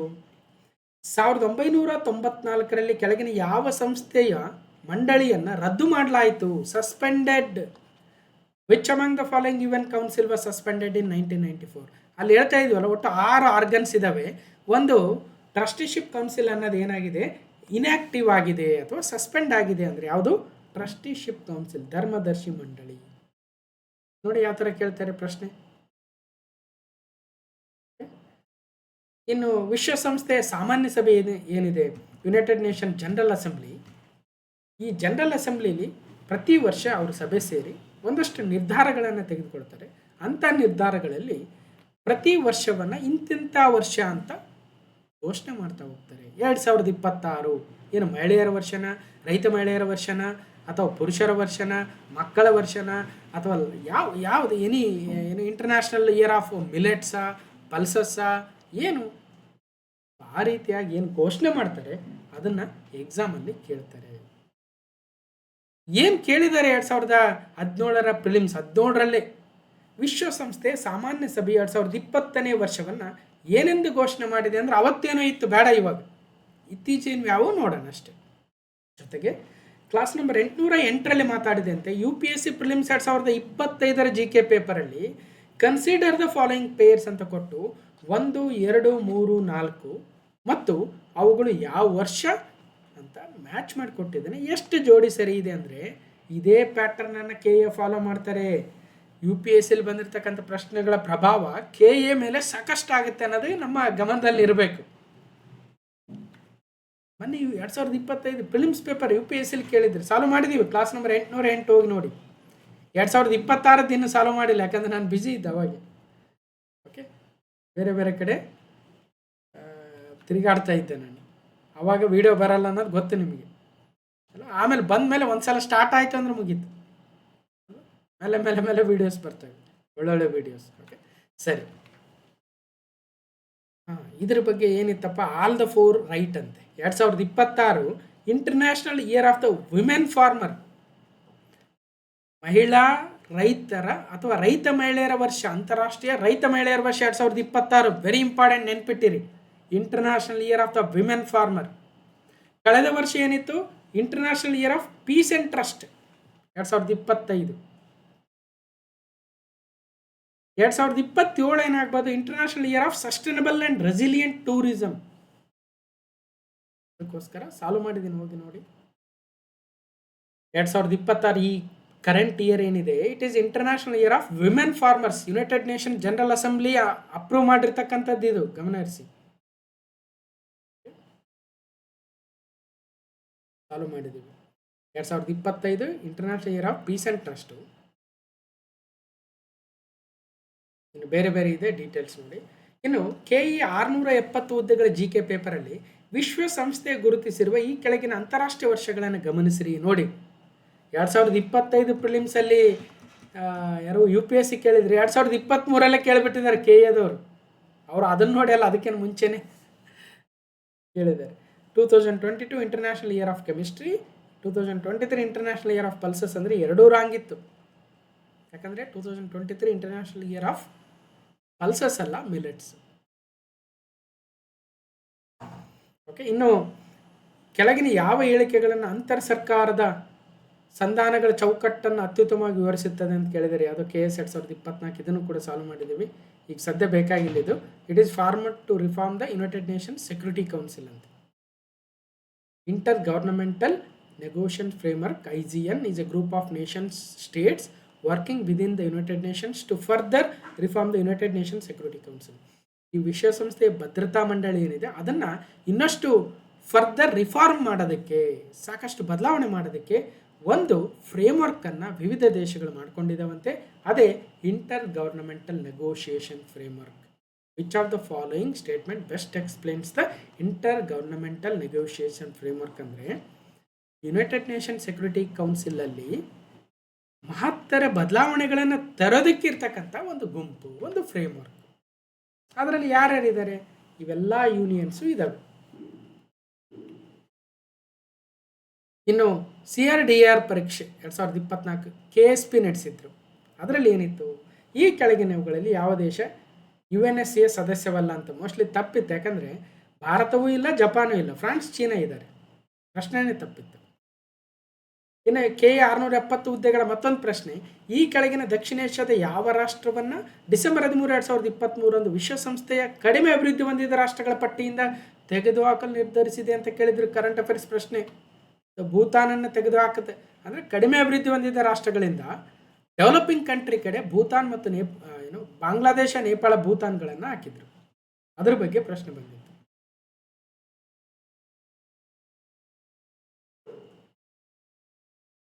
So civil PC 2019 veto power nation ಎಷ್ಟಿದಾವೆ ರೀ? 5 ಇದಾವೆ. CFR China, France, Russia, UK, USA. 858 ಕೈಗಾರಿಕಾ ವಿಸ್ತರಣಾಧಿಕಾರಿ ಪರೀಕ್ಷೆಯಲ್ಲಿ ಏನು ಕೇಳಿದ್ರು? ಸೆಪ್ಟೆಂಬರ್ 2024 ನ್ಯೂಯಾರ್ಕಲ್ಲಿ ನಡೆದ ಯುನೈಟೆಡ್ ನೇಷನ್ ಜನರಲ್ ಅಸೆಂಬ್ಲಿ ಭವಿಷ್ಯದ ಶೃಂಗಸಭೆಯ ವಸ್ತು ವಿಷಯವೇನಾಗಿತ್ತು? ಸಮಿಟ್ ಆಫ್ ದ ಫ್ಯೂಚರ್ ಅಂತ ಏನು UNGA ಸೆಪ್ಟೆಂಬರ್ 2020 ನ್ಯೂಯಾರ್ಕಲ್ಲಿ ಏನು ಒಂದು ಸಭೆಯನ್ನು ನಡೆಸಿದ್ರು, ಅದರ ವಿಷಯ ಏನಾಗಿತ್ತು ಅಂತ ಕೇಳಿದರು. ಅದ್ರ ವಿಷಯ ಏನೋ ಇತ್ತು. ಬಟ್ ಈಗ ಮುಂದೆ ಏನಿದ್ದಾವೆ, ಇತ್ತೀಚೆಗೆ ಏನು ನಡೆದಿದ್ವು ಅದನ್ನು ತಿಳ್ಕೊಬೇಕು. ಅದನ್ನು ಎಕ್ಸಾಮಲ್ಲಿ ಕೇಳ್ತಾರೆ ಅಂತ ತೋರಿಸೋದಕ್ಕಿದೆಲ್ಲ. ವಿಶ್ವಸಂಸ್ಥೆ ಸಾಮಾನ್ಯ ಸಭೆಯ ಕಚೇರಿ ನ್ಯೂಯಾರ್ಕಲ್ಲಿದೆ, ಸಿವಿಲ್ PSI. ಇಷ್ಟು ನಮ್ಮ ಯುನೈಟೆಡ್ ನೇಷನ್ಸ್ ಮೇಲೆ, ಅದರ ಅಂಗಸಂಸ್ಥೆಗಳ ಮೇಲೆ, ಅದು ತರ್ತಕ್ಕಂಥ ವಿವಿಧ ಏನು ಘೋಷಣೆ ಮಾಡ್ತಕ್ಕಂಥ ವಿವಿಧ ವಿಚಾರಗಳ ಮೇಲೆ ಪ್ರಶ್ನೆಗಳು ಬರ್ತಾ ಇದ್ದಾವೆ, ಗಮನಿಸ್ತಾ ಹೋಗಿ. ಮುಂದಿನ ಸಂಸ್ಥೆಗೆ ಹೋಗೋಣ. ವರ್ಲ್ಡ್ ಹೆಲ್ತ್ ಆರ್ಗನೈಜೇಷನ್ WHO ವಿಶ್ವ ಆರೋಗ್ಯ ಸಂಸ್ಥೆ 7 ಏಪ್ರಿಲ್ 1948 ಸ್ಥಾಪನೆ. 7 ಏಪ್ರಿಲನ್ನು ನಾವು ವಿಶ್ವ ಆರೋಗ್ಯ ದಿನ ಅಂತ ಆಚರಣೆ ಮಾಡ್ತೀವಿ. Because of world health organisation foundation day ಆಗುತ್ತೆ. ಸ್ವಿಟ್ಜರ್ಲೆಂಡ್ನ ಜೆನೀವಾದಲ್ಲಿ ತನ್ನ ಪ್ರಧಾನ ಕಚೇರಿ. ಟೆಡ್ರಸ್ ಅಧನಮ್ ಅವರು ಇಥಿಯೋಪಿಯಾ ದೇಶದ ಮಾಜಿ ಆರೋಗ್ಯ ಸಚಿವರು. ಟೆಡ್ರಸ್ ಅಧನಮ್ ಸದ್ಯ ಡೈರೆಕ್ಟರ್ ಜನರಲ್ ಆಗಿದ್ದಾರೆ ಮತ್ತು ಈ ಒಂದು WHOದ ಡೈರೆಕ್ಟರ್ ಜನರಲ್ ಆಗಿರತಕ್ಕಂಥ ಮೊದಲ ಆಫ್ರಿಕನ್ ಕೂಡ ಟೆಡ್ರಸ್ ಅಧನಮ್ ಅವರು. ಅಂತಾರಾಷ್ಟ್ರೀಯ ಸಾರ್ವಜನಿಕ ಆರೋಗ್ಯದ ಜವಾಬ್ದಾರಿಯನ್ನು ಹೊಂದಿರುವ ವಿಶ್ವಸಂಸ್ಥೆಯ ವಿಶೇಷ ಅಂಗಸಂಸ್ಥೆ ಆಗುತ್ತೆ WHO. ನೋಡ್ಬೋದು ಇವರು ಎಷ್ಟನೇರವರು? 8ನೇ general of the World health Organization. CRDR PSI question 2018 WHO ಪ್ರಧಾನ ಕಚೇರಿ ಎಲ್ಲಿದೆ? ಸ್ವಿಟ್ಜರ್ಲೆಂಡ್ನ ಜೆನೀವಾದಲ್ಲಿದೆ. ಬಟ್ ಇವಾಗ ಆ ಥರ ನೇರವಾಗಿ ಕೇಳಲ್ಲ. ಕೇಳಬಹುದು. ಯಾವ ಥರ ಕೇಳ್ತಾರೆ ಅಂದರೆ 4-5 ಸಂಸ್ಥೆಗಳನ್ನು ಕೊಟ್ಟು ಅವುಗಳ ಕೇಂದ್ರ ಸ್ಥಾನಗಳನ್ನು ಅಥವಾ ಪ್ರಧಾನ ಕಚೇರಿಗಳನ್ನು ಹೊಂದಿಸಿ ಬರೀರಿ ಕೊಡಬಹುದು. ಜೋಡಿಗಳನ್ನ ಕೇಳಬಹುದು. ನೇರವಾಗಿ 1 ಮಾರ್ಕಿಗೆ 1 ಪ್ರಶ್ನೆ ಈ ಥರ ಬರಲ್ಲ, ಅದನ್ನು ತಿಳ್ಕೊರಿ. ಹಾಗಂತ ಭಾಳ ಟಫ್ ಇರಲ್ಲ. WHO, ಯುನೈಟೆಡ್ ನೇಷನ್ಸು, WTO ಅಥವಾ ಇನ್ನೊಂದು ಯಾವುದೋ ASEAN ಪ್ರಧಾನ ಕಚೇರಿ, ಬಿಮ್ಸ್ಟೆಕ್ದು, ಬ್ರಿಕ್ಸ್ದು ಕೇಳಿ ಅವಾಗ ಕನ್ಫ್ಯೂಷನ್ ಮಾಡ್ಸಕ್ಕೆ ನೋಡ್ತಾ ಇದ್ದಾರೆ ಅಷ್ಟೇ. ಓಕೆ, ಇದಾವೆ ಮುಂದೆ ಪ್ರಶ್ನೆ ಇದಾವೆ, ತೋರಿಸ್ತೇನೆ. KA 13/7/2024 ಕರೆಂಟ್ ಅಫೇರ್ಸ್ ಪ್ರಶ್ನೆ. KA BMTC ಕಂಡಕ್ಟರ್ ಎಕ್ಸಾಮಲ್ಲಿ 39 ಪ್ರಶ್ನೆ ಕರೆಂಟ್ ಅಫೇರ್ಸ್ ಇತ್ತು. ಕ್ಲಾಸ್ ನಂಬರ್ 582 ಅಲ್ಲಿ ಡಿಸ್ಕಷನ್ ಮಾಡಿದ್ದೀವಿ. ನಾ ಇಲ್ಲಿ ಯಾವ್ಯಾವ ಕ್ಲಾಸ್ ಅಂತ ಹೇಳ್ತೀನಿ, ಅದು ಹೋಗಿ ನೋಡಬೇಕು. ಕೆಳಗಿನ ಯಾವ ಸಂಸ್ಥೆಯ ಆರೋಗ್ಯ ಕ್ಷೇತ್ರದ ಉತ್ತೇಜನಕ್ಕಾಗಿ 2024ನೇ ಸಾಲಿನ ನೆಲ್ಸನ್ ಮಂಡೇಲಾ ಪ್ರಶಸ್ತಿಯನ್ನು ಪಡೆದಿದೆ? ನಮ್ಮ ನಿಮಾನ್ಸ್. ಯಾರು ಕೊಟ್ಟಿದ್ದಾರೆ ಇದನ್ನು ನೋಡೋಣ. ಇದನ್ನು ನಾವು ಕರೆಂಟ್ ಅಫೇರ್ಸಲ್ಲಿ ಡಿಸ್ಕಷನ್ ಮಾಡಿದ್ವಿ. WHO ಇಂದ ಆರೋಗ್ಯ ಪ್ರಚಾರಕ್ಕಾಗಿ 2024ರ ನೆಲ್ಸನ್ ಮಂಡೇಲಾ ಪ್ರಶಸ್ತಿಯನ್ನು ನಿಮಾನ್ಸ್ ಅವರಿಗೆ ನೀಡಲಾಗಿದೆ. ಹಾಗಾದರೆ ನೆಲ್ಸನ್ ಮಂಡೇಲಾ ಪ್ರಶಸ್ತಿ ಅಂದ್ರೇನು, ಯಾರಿಗೆ ಕೊಡ್ತಾರೆ, ಯಾಕೆ, ಏನು ಅಂತ ಕ್ಲಾಸ್ ನಂಬರ್ 565 ಜೂನ್ 2024 ಜೂನ್ 2024 ಪಾರ್ಟ್ 3ಯಲ್ಲಿ ಮಾತಾಡಿದ್ವಿ. 2024 ಜುಲೈಯಲ್ಲಿ ಪ್ರಶ್ನೆ ಆಗಿದೆ ನೋಡಿ, ಅರ್ಥ ಮಾಡ್ಕೊಳ್ರಿ. ಜೂನಲ್ಲಿ ಕರೆಂಟ್ ಅಫೇರ್ಸು, ಜುಲೈಯಲ್ಲಿ ಪ್ರಶ್ನೆ ಪತ್ರಿಕೆಯಲ್ಲಿ ಪ್ರಶ್ನೆ, ನೆಲ್ಸನ್ ಮಂಡೇಲಾ ಪ್ರಶಸ್ತಿ. ಅಂದರೆ ಅರ್ಥ ನಾವು ಮಾಡಿದ್ದೀವಿ ಬಂದಿದೆ ಅಂತ ಹೇಳ್ತಾ ಇಲ್ಲ ನಾನು. ಆ ಹೆಚ್ಚುಗಾರಿಕೆ ಬೇಡವೇ ಬೇಡ ನಮಗೆ. ಇಲ್ಲಿ ಪ್ರಮುಖ ನಾವೇನು ತಿಳ್ಕೋಬೇಕು ಅಂದರೆ, KEAದವರು ಪ್ರಶ್ನೆ ಪತ್ರಿಕೆಯನ್ನು ಏನು ಪ್ರಶ್ನೆ ಎಕ್ಸಾಮ್ ನಡೆಯೋ ಒಂದು 15 ದಿನ ಅಥವಾ 10 ದಿನದ ಹಿಂದೆ ಕೂಡ ಪ್ರಶ್ನೆಗಳನ್ನು ಹಾಕ್ತಾ ಇದ್ದಾರೆ, ಗಮನಿಸ್ಬೇಕಂತ ಹೇಳ್ತಾ ಇರೋದು ಅಷ್ಟೇ ಉದ್ದೇಶ ಇಲ್ಲಿ. ಏನಿದೆ ಅದೆಲ್ಲ ನೋಡಿ ನೀವು ಕರೆಂಟ್ ಅಫೇರ್ಸಲ್ಲಿ. ಇನ್ನು VAO ಎಕ್ಸಾಮಲ್ಲಿ ಇದೇ KEAದವರು ಏನು ಕೇಳಿದ್ರು, ಕ್ಲಾಸ್ ನಂಬರ್ 676 ಮಾತಾಡಿದ್ವಿ. ಬಿಮ್ಸ್ಟೆಕ್ಕು, IMF, WHO, Asian development bank, Manila, Dhaka, Washington DC, Geneva. ನೋಡಿ, ಸಂಸ್ಥೆ ಅದರ ಕೇಂದ್ರ ಸ್ಥಾನ ಒಂದಿಸ್ ಬರೀರಿ ಅಂತ ಕೇಳಿದ್ದಾರೆ VAO ಎಕ್ಸಾಮ್ 2024ರಲ್ಲಿ KEAದವರು. ಈಗ ನಾವು ಯಾವ್ದಾವ್ದು ತಿಳ್ಕೊಂಡಿವಿ ಇಲ್ಲಿವರೆಗೂ, WHO ಒಂದು ಮಾತ್ರ ತಿಳ್ಕೊಂಡಿವಿ ಇಲ್ಲಿವರೆಗೂ. WHO ಎಲ್ಲಿದೆ, WHO ಇರೋ ಜಿನೇವಾದಲ್ಲಿದೆ. ಡಿಗೆ 4 ಎಲ್ಲಿದೆ ಆಪ್ಷನ್, ಇಲ್ಲೊಂದಿದೆ, 1ನೇದೊಂದಿದೆ, 4ನೇದೊಂದಿದೆ. ಇನ್ನು ಬಿಮ್ಸ್ಟೆಕ್ ಎಲ್ಲಿದೆ, IMF ಎಲ್ಲಿದೆ, ADB ಎಲ್ಲಿದೆ. ಈಗ ಬಿಮ್ಸ್ಟೆಕ್ಕು, ADB ನಮ್ಮ ಏಷ್ಯನ್ ರಿಲೇಟೆಡ್. ಹಾಗಾಗಿ ಮನಿಲಾ ಮತ್ತು ಢಾಕಾ ನಮ್ಮ ಏಷ್ಯಾದ ನಗರಗಳಿವು. ಫಿಲಿಪೈನ್ಸ್ನ ನಗರ ಮನಿಲಾ, ಢಾಕಾ ಬಾಂಗ್ಲಾದೇಶದ್ದು. ಹಾಗಾಗಿ IMF ಇರಬೇಕಾಗಿದ್ದು ವಾಷಿಂಗ್ಟನ್ DCಲಿ. ಬಿಗೆ 3 ಇರೋದು ಯಾವುದು, ಸೊ ಇಲ್ಲೂ ಬಿಗೆ 3 ಇದೆಯಲ್ಲ. ಈ ಥರ ಸೊ ಅಂತಾರಾಷ್ಟ್ರೀಯ ಸಂಸ್ಥೆಗಳ ಮೇಲೆ ಪ್ರಶ್ನೆ ಬರುತ್ತೆ. ಇನ್ನು ಉಳಿದದ್ದು ನೀವೇ ನೋಡ್ಕೊಳ್ರಿ. SSC RRB banking free coaching exam KEA class number 864 solve ಮಾಡಿದ್ದೀವಿ. ಜಿನೇವಾದಲ್ಲಿ ಇತ್ತೀಚೆಗೆ ನಡೆದ 78ನೇ ವಿಶ್ವ ಆರೋಗ್ಯ ಸಭೆಯಲ್ಲಿ ಈ ಕೆಳಕಂಡ ಎಷ್ಟು ಪೂರ್ವ ಆಫ್ರಿಕಾ ದೇಶಗಳು ಕಾಲಾ ಅಜಾರ್ ರೋಗ ನಿರ್ಮೂಲನೆಗಾಗಿ ಪರಸ್ಪರ ಒಡಂಬಡಿಕೆಗೆ ಸಹಿ ಹಾಕಿದ್ವು? ಮೇಲ್ನೇ ಎಲ್ಲವೂ ಅಂತೆ. ಸೊಮಾಲಿಯಾ, ಇಥಿಯೋಪಿಯಾ, ದಕ್ಷಿಣ ಸುಡಾನ್, ಡಿಜಿಬೌಟಿ. Class number 864. ಹಾಗಾಗಿ ಈ PYQ ಮಾಡಿರ್ತಕ್ಕಂಥ ಸುಮಾರು 180 ವಿಡಿಯೋ ಇರಬೇಕು.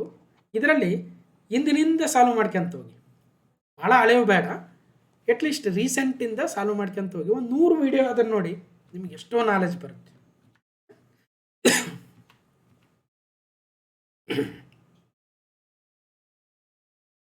ಮುಂದಿನ ಸಂಸ್ಥೆ ವರ್ಲ್ಡ್ ಬ್ಯಾಂಕ್, ವಿಶ್ವ ಬ್ಯಾಂಕ್.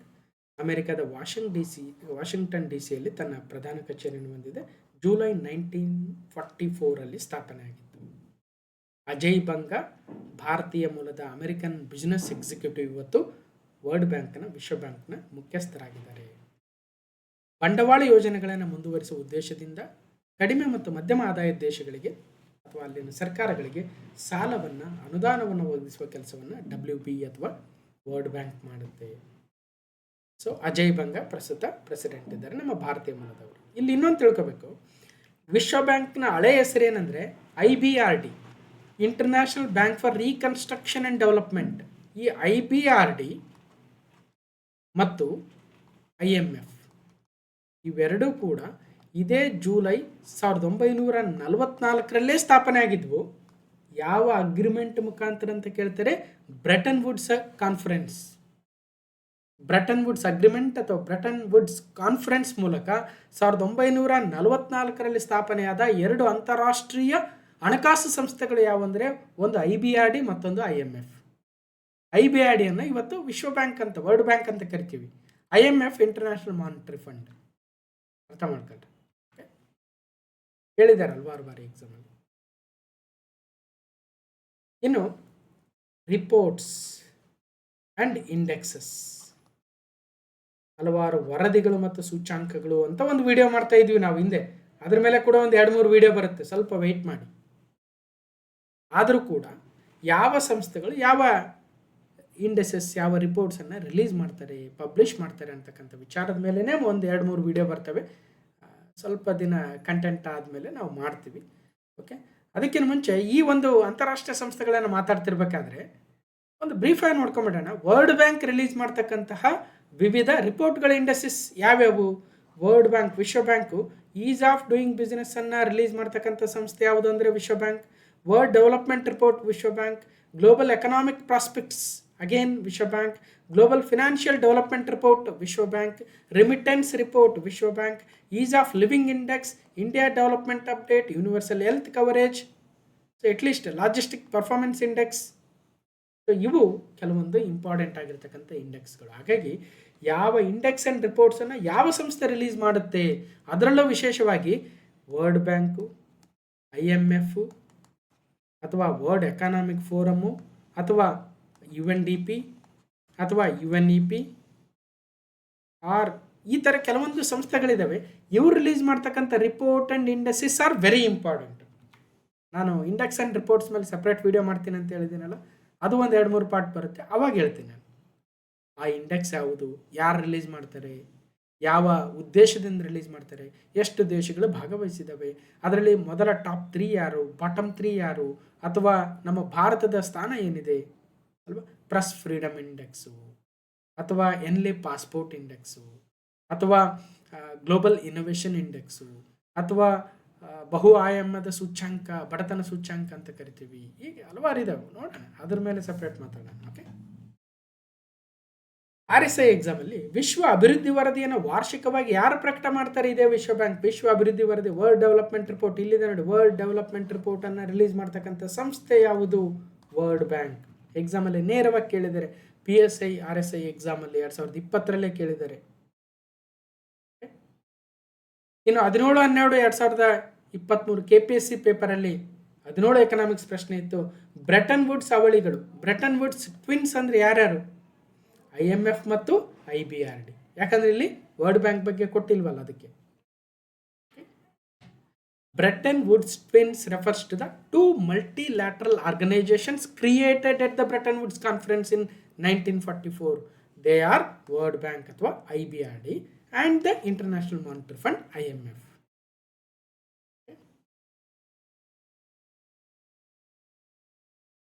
ನೆಕ್ಸ್ಟು 2024 ಪ್ರಿಲಿಮ್ಸ್ ಪೇಪರ್ 1 ಕೇಳಿದ್ರು. ಏನಂತ? Match the following organisations with reports index produced by them. Real estate regulation authority, NITI Aayog, IMF, World Bank. ಯಾವ್ಯಾವ ರಿಪೋರ್ಟ್ ನೋಡಿ? Global economic prospects, B correct ಇದೆ. B ನೀತಿ ಆಯೋಗ. 7 ಈ report systemic transformation of school and education ಅಂತೆ NITI Aayog. Real estate regulation authority ಕೊಡೋದು ಇದು ಅಲ್ವಂತೆ. IMF global trade outlook statistics, IMF ಅಲ್ವಂತೆ. So prelims paper solve ಮಾಡಿದ್ವಿ. ಹೋಗಿ ಇದರ ಉದ್ದೇಶ ಏನಾಯಿತು, ಏನು ಗೊತ್ತಾಯಿತು ನಮಗಂದರೆ, ಕೆಲವೊಂದು ಅಂತಾರಾಷ್ಟ್ರೀಯ ಸಂಸ್ಥೆಗಳು ರಿಲೀಸ್ ಮಾಡ್ತಕ್ಕಂಥ ರಿಪೋರ್ಟ್ಗಳು, ಇಂಡೆಕ್ಸ್ಗಳ ಬಗ್ಗೆ ಗೊತ್ತಿರಬೇಕು ನಮ್ಗೆ ಅನ್ನೋದು ಗೊತ್ತಾಯಿತು. ಓಕೆ, 708 ಹುದ್ದೆಗಳ ಗ್ರೂಪ್ C FDAದಲ್ಲಿ ಏನು ಕೇಳಿದ್ದಾರೆ ನೋಡಿ. ಇಂಟರ್ನ್ಯಾಷನಲ್ ಮೈಗ್ರೇಷನ್ ಔಟ್ಲುಕ್ ನೋಡಿ. ಇಂಟರ್ನ್ಯಾಷನಲ್ ಮೈಗ್ರೇಷನ್ ಔಟ್ಲುಕ್ ಯಾವ ಸಂಸ್ಥೆ? ಯುನೆಸ್ಕೋನ, OECD-ನ, IMF, UNCTAD-ನ, World Bank. Global education monitoring report ಗೊತ್ತಿಲ್ಲ ನಮಗೆ. ವರ್ಲ್ಡ್ ಡೆವಲಪ್ಮೆಂಟ್ ರಿಪೋರ್ಟ್ ಇದು ಗೊತ್ತಾಯಿತು. World Development Report World Bank ಅವರು. ಸಿಗೆ 5 ಎಲ್ಲರೂ ಇದೆಯಾ? ಸಿಗೆ 3 ಇದೆ, ಸಿಗೆ 4 ಇದೆ, ಸಿಗೆ 5 ಗೊತ್ತಾಗ್ಬಿಡ್ತು. ಇಲ್ಲೇ ಎರಡನೇ ಆನ್ಸರ್ ಆಪ್ಷನ್ ಈಸ್ ರೈಟ್ ಅಂದಂಗೆ ನೋಡಿ. ಇದು ಲಕ್ ಅಂದಂಗೆ. ಇವು ಬೇರೆ ಯಾವ ಗೊತ್ತಿಲ್ಲ. ಇಲ್ಲಿವರೆಗೆ ಪಾಠ ಮಾಡಿದ್ರಲ್ಲಿ ವರ್ಲ್ಡ್ ಡೆವಲಪ್ಮೆಂಟ್ ರಿಪೋರ್ಟು RSI ಎಕ್ಸಾಮಲ್ಲಿ ಕೇಳಿದಾರೆ ನೋಡ್ರಿ ಅಂತ ಹೇಳಿದ್ವಿ, ವಿಶ್ವ ಬ್ಯಾಂಕ್ ಅಂತ. ಸೊ ಇದು ಒಂದು ಗೊತ್ತಾದಕ್ಕೆ ಇಡೀ ಆನ್ಸರ್ ಗೊತ್ತಾಗ್ಬಿಡ್ತು. ಅಂದ್ರೆ ಲಕ್ ಇದ್ದಂಗೆ. ಇದಕ್ಕೆ ಎಲ್ಲ ಟೈಮ್ ಇದು ವರ್ಕ್ ಆಗಲ್ಲ. ಇಷ್ಟು ಗೊತ್ತಿದ್ರೆ ಸಾಕು, ಈ ಲಕ್ ಇದ್ರೆ ಸಾಕು ಸೆಲೆಕ್ಷನ್ ಆಗ್ಬಿಡ್ತೀವಿ. ಇನ್ನು ಉಳಿದಿದ್ದು ನಮಗೆ ಗೊತ್ತಿದೆಯಾ ಇಲ್ಲ ಸಂಬಂಧನೇ ಇಲ್ಲ ನೋಡ್ರಿ. A-2 international migration outlook OECD ಅವರು. OECD ಬಗ್ಗೆ ಮುಂದೆ ನೋಡ್ತೀವಿ. B global education monitoring report ಯುನೆಸ್ಕೋದವ್ರಂತೆ. ಇದ್ರ ಬಗ್ಗೆ ಯುನೆಸ್ಕೋ ಬಗ್ಗೆ ನೋಡ್ತೀವಿ. First of all index and reports ಬಗ್ಗೆನೇ ಸಪ್ರೇಟ್ ವಿಡಿಯೋ ಅಂದಾಗ ಅವೆಲ್ಲ ಕವರ್ ಆಗ್ತವೆ. ವರ್ಲ್ಡ್ ಡೆವಲಪ್ಮೆಂಟ್ ರಿಪೋರ್ಟ್ ವಿಶ್ವ bank. World Economic Outlook IMF ಅಲ್ಲ, ನೋಡಂತಡ್ರಿ. ವರ್ಲ್ಡ್ ಎಕನಾಮಿಕ್ ಔಟ್ಲುಕ್ Dಗೆ 3 IMF correct. World Investment Report UNCTAD. ನೋಡೋಣ, ಇವೆಲ್ಲವನ್ನು ಕೂಡ ನೋಡೋಣ. ಇನ್ನು KEA NWKRTC ಆಫೀಸರ್ ಗ್ರೇಡ್ 2ದಲ್ಲಿ ಕೇಳಿದ್ದಾರೆ ಏನಂತ. ಈಗ IBRD ಇದೆಯಲ್ವ ವರ್ಲ್ಡ್ ಬ್ಯಾಂಕು, ಇದು ಭಾರತದ ಯಾವ ಪ್ರಾಜೆಕ್ಟಿಗೆ ಹಣಕಾಸು ನೆರವನ್ನು ಕೊಡ್ತಾ ಇದೆ? ADB ಇದೆಯಲ್ವಾ, ಅದೇನು ಅಸ್ಸಾಂ ಬ್ರಿಡ್ಜ್ ಪ್ರಾಜೆಕ್ಟಿಗೆ ಕೊಡ್ತಾ ಇದೆಯಾ ದುಡ್ಡು? ಪುಣೆ ಮೆಟ್ರೋ ರೈಲ್ ಪ್ರಾಜೆಕ್ಟಿಗೆ ಯಾವ ಸಂಸ್ಥೆ ಕೊಡ್ತಾ ಇದೆ ಹಣ ಸಹಾಯ ಅಥವಾ ಧನ ಸಹಾಯ? ಆಂಧ್ರ ಪ್ರದೇಶ್ ರೂರಲ್ ರೋಡ್ಸ್ ಪ್ರಾಜೆಕ್ಟಿಗೆ ಯಾವ ಸಂಸ್ಥೆ ತನ್ನ ಧನ ಸಹಾಯವನ್ನು ಮಾಡ್ತಾ ಇದೆ? Karnataka state highways improvement project, KSHIP project ಅಂತ ನಾವು ಎಕನಾಮಿಕ್ ಸರ್ವೆದಲ್ಲಿ ಮಾತಾಡ್ತಾ ಇದ್ವಿ, ಅದಕ್ಕೆ ಯಾವ ಒಂದು ಸಂಸ್ಥೆ ಹಣವನ್ನು ನೀಡ್ತಾ ಇದೆ? ನ್ಯಾಷನಲ್ ಗಂಗಾ ರಿವರ್ ಪ್ರಾಜೆಕ್ಟಿಗೆ ಯಾವ ಸಂಸ್ಥೆ ಕೊಡ್ತಾ ಇದೆ? ಏನು IBRDನ, ADBನ, ಅಥವಾ ಯುರೋಪಿಯನ್ ಇನ್ವೆಸ್ಟ್ಮೆಂಟ್ ಬ್ಯಾಂಕಾ, ನ್ಯೂ ಡೆವಲಪ್ಮೆಂಟ್ ಬ್ಯಾಂಕ್ ಅಥವಾ ಬ್ರಿಕ್ಸ್ ಬ್ಯಾಂಕಾ, ಅಥವಾ Asian Infrastructure Investment Bank AIIB ಯಾವುದು? ನೋಡಿ ಲೆವೆಲ್ ನೋಡಿ ಕ್ವಶನ್ ಪೇಪರ್.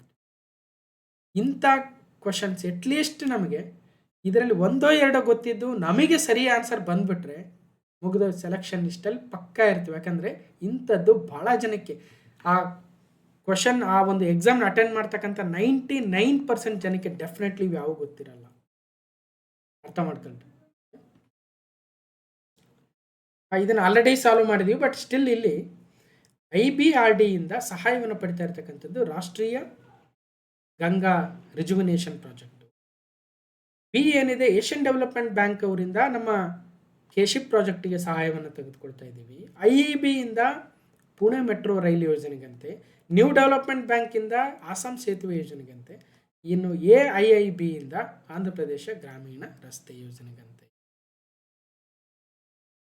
ಈಗ ಮುಂದಿನ ಒಂದು ಅಂತಾರಾಷ್ಟ್ರೀಯ ಸಂಸ್ಥೆ ಬ್ರೆಟನ್ ವುಡ್ಸ್ ಅವಳಿ ಅಂತ ಏನು ಕರಿತೀವಿ, ಮತ್ತೊಂದು ಇಂಟರ್ನ್ಯಾಷನಲ್ ಮಾನಿಟರಿ ಫಂಡ್, ಅಂತಾರಾಷ್ಟ್ರೀಯ ಹಣಕಾಸು ನಿಧಿ. 1944 ಜುಲೈ, ಸೇಮ್ ವರ್ಲ್ಡ್ ಬ್ಯಾಂಕ್ ಅಥವಾ IBRD and IMF, Washington DC ತನ್ನ ಪ್ರಧಾನ ಕಚೇರಿ, ಸೇಮ್ ಪ್ಲೇಸ್. ಕ್ರಿಸ್ಟಲಿನಾ ಜಾರ್ಜಿವಾ ಈಗ ಪ್ರಸ್ತುತ IMF ಮ್ಯಾನೇಜಿಂಗ್ ಡೈರೆಕ್ಟರ್. ಇದರದ್ದು ಏನು ಕೆಲಸ? ಜಾಗತಿಕ ವಿತ್ತೀಯ ಸಹಕಾರ, ಸುರಕ್ಷಿತ ಆರ್ಥಿಕ ಸ್ಥಿರತೆ, ಅಂತಾರಾಷ್ಟ್ರೀಯ ವ್ಯಾಪಾರವನ್ನು ಸುಗಮಗೊಳಿಸೋದು, ಹೆಚ್ಚಿನ ಉದ್ಯೋಗ, ಸುಸ್ಥಿರ ಆರ್ಥಿಕ ಬೆಳವಣಿಗೆಯನ್ನು ಉತ್ತೇಜಿಸೋದು, ವಿಶ್ವದಾದ್ಯಂತ ಬಡತನವನ್ನು ಕಡಿಮೆ ಮಾಡೋದು ಅಂತಾರಾಷ್ಟ್ರೀಯ ಹಣಕಾಸು ನಿಧಿಯ ಗುರಿಯಾಗಿದೆ. ಈಗ ಮ್ಯಾನೇಜಿಂಗ್ ಡೈರೆಕ್ಟರ್ ಆಗಿ Kristalina Georgieva, first deputy managing director ಆಗಿ ಡ್ಯಾನಿಯಲ್ ಕಾರ್ಡ್ಜ್ ಅವರು, ಹಾಗೆ ಚೀಫ್ ಎಕನಾಮಿಸ್ಟ್ ಆಗಿ ಪಿಯರೆ ಒಲಿವಿಯನ್ ಗೌರಿಂಚಾಸ್ ಅವರು ಇದ್ದಾರೆ. ಇದರಲ್ಲಿ ಏನಾದರೂ ಬದಲಾವಣೆ ಆಗಿದ್ದರೆ ಕಮೆಂಟ್ ಮಾಡಿ ತಿಳಿಸಿ, ಎಲ್ಲರೂ ಅಪ್ಡೇಟ್ ಮಾಡ್ಕೊಳ್ಳೋಣ. ಇನ್ನು IMF ರಿಲೀಸ್ ಮಾಡ್ತಕ್ಕಂಥ ರಿಪೋರ್ಟ್ಗಳು, World Economic Outlook, very important, ಎಕ್ಸಾಮಲ್ಲಿ ಭಾಳ ಸಲ ಕೇಳಿದ್ದಾರೆ. Global financial stability report, fiscal monetary, external sector report, regional economic outlooks, global policy agenda. ಇನ್ನು KA 2023 ಒಂದು ಎಕ್ಸಾಮಲ್ಲಿ ದ ವರ್ಲ್ಡ್ ಎಕನಾಮಿಕ್ ಔಟ್ಲುಕ್ ರಿಪೋರ್ಟನ್ನು ಯಾರು ಬಿಡುಗಡೆ ಮಾಡುತ್ತಾರೆ ಅಂತ ನೇರವಾಗಿ ಕೇಳಿದ್ದಾರೆ. World Economic Outlook report IMF ಅಂತಾರಾಷ್ಟ್ರೀಯ ಹಣಕಾಸು ನಿಧಿ. ಇನ್ನು ಮೊನ್ನೆ 708 ಹುದ್ದೆಗಳ FDA ಇದೇ 2026 ಜನವರಿಯಲ್ಲಿ. Indicate the correct chronological order of the setting up of the following institutions. ಯಾವಾಗ ಯಾವ ಒಂದು ಅಂತಾರಾಷ್ಟ್ರೀಯ ಸಂಸ್ಥೆ ಸ್ಥಾಪನೆ ಆಯಿತು? ಕರೆಕ್ಟಾಗಿ ಫಸ್ಟು ಮೊದಲನೇದು ಯಾವುದು, ಅದಾದಮೇಲೆ ಯಾವುದು ಬಂತು, ಅದಾದಮೇಲೆ ಯಾವುದು ಬಂತು. ಈಗ ನಮಗೇನು ಗೊತ್ತಾಯಿತು? IMF 1944 ಅಂತ ಗೊತ್ತಾಯಿತು, ಫೈನ್. ಇದಕ್ಕೆ ನಿಂದ ಯಾವುದಾದ್ರೂ ಸಂಸ್ಥೆ ಉಟ್ಕೊಂಡಿತ್ತಾ ಅಥವಾ ಇದಾದ್ಮೇಲೆ ಎಲ್ಲ ಸಂಸ್ಥೆಗಳ ಗೊತ್ತಿಲ್ಲ. BLR ಇದೆಯಾ? B 3ರಲ್ಲಿದೆ. ಸರಿಯಾದ ಉತ್ತರ B. ಫಸ್ಟ್ ಯಾರು? IMF 1944. GATT, next GATT. Actually GATT WTO ಆಗಿ 1995 ಏನೋ ಬದಲಾವಣೆ ಆಯಿತು. ಆದರೆ ಅದಕ್ಕಿಂತ ಮುಂಚೆ GATT ಅಂತ ಕರಿತಾ ಇದ್ರು WTOನ. ಅದೇವಾಗ 1945 ಇರಬೇಕು, 1945. ಯುರೋಪಿಯನ್ ಯೂನಿಯನ್, ಇದು ಕೂಡ ಹಳೆಯ ಹೆಸರಿತ್ತು, ಬಟ್ ನಂತರ 1973 ಏನೋ ಇರಬೇಕು, ನೋಡೋಣ. WTO 1995, ಅದೇ ಗ್ಯಾಟೇ WTO ಆಗಿದ್ದು. ನೋಡಿ ಸರಿಯಾದ ಉತ್ತರ IMF 1944, GATT 1945 ಅಲ್ಲ, 1947, 48 okay. Next European union 1993. Okay, 1993. ಅದಕ್ಕೇನೋ ಹೆಸರು ಕರಿತಾ ಇದೆ, ನಾವು ಯುರೋಪಿಯನ್ ಯೂನಿಯನ್ ಬಂದಾಗ ಹೇಳ್ತೀನಿ. ಇನ್ನು WTO 1995, ಸೇಮ್ ಗ್ಯಾಟ್ನ ಸಕ್ಸೆಸರ್ ಆಗ್ತದೆ. PSI 545 ಏನು ಕೇಳಿದ್ರು? ಕೆಳಗಿನ ಯಾವ ಸಂಸ್ಥೆಯು ವರ್ಲ್ಡ್ ಎಕನಾಮಿಕ್ ಔಟ್ಲುಕ್ IMF ನೇರವಾಗಿ ಕೇಳಿದ್ದಾರೆ ಕೆ ಎದವ್ರೆ PSI 545 ಎಕ್ಸಾಮ್.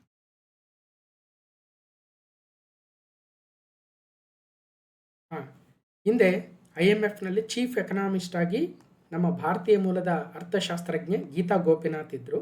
ನಂತರ ಅವರು ಫಸ್ಟ್ ಡೆಪ್ಯೂಟಿ ಮ್ಯಾನೇಜಿಂಗ್ ಡೈರೆಕ್ಟರ್ ಆಗಿದ್ದರು. ನಂತರ ರಾಜೀನಾಮೆ ಕೊಟ್ಟಿದ್ದಾರೆ. ಈಗ ಅವ್ರ ಪ್ಲೇಸ್ಗೆ ಬೇರೆಯವರು ಬಂದಿದ್ದಾರೆ. KA ಫ್ರೀ ಕೋಚಿಂಗ್ ಎಕ್ಸಾಮಲ್ಲಿ ಕ್ಲಾಸ್ ನಂಬರ್ 815 ಏನು ಕೇಳಿದ್ರು, ವಿಸ್ತರಿಸಿದ ನಿಧಿ ಸೌಲಭ್ಯ ಸೇವೆಯನ್ನು ಒದಗಿಸುವ ಸಂಸ್ಥೆ ಯಾವುದು? IMF ಅಂತೆ, ಅಂದರೆ ಎಕ್ಸ್ಟೆಂಡೆಡ್ ಫಂಡ್ ಫೆಸಿಲಿಟಿ ಸರ್ವಿಸ್.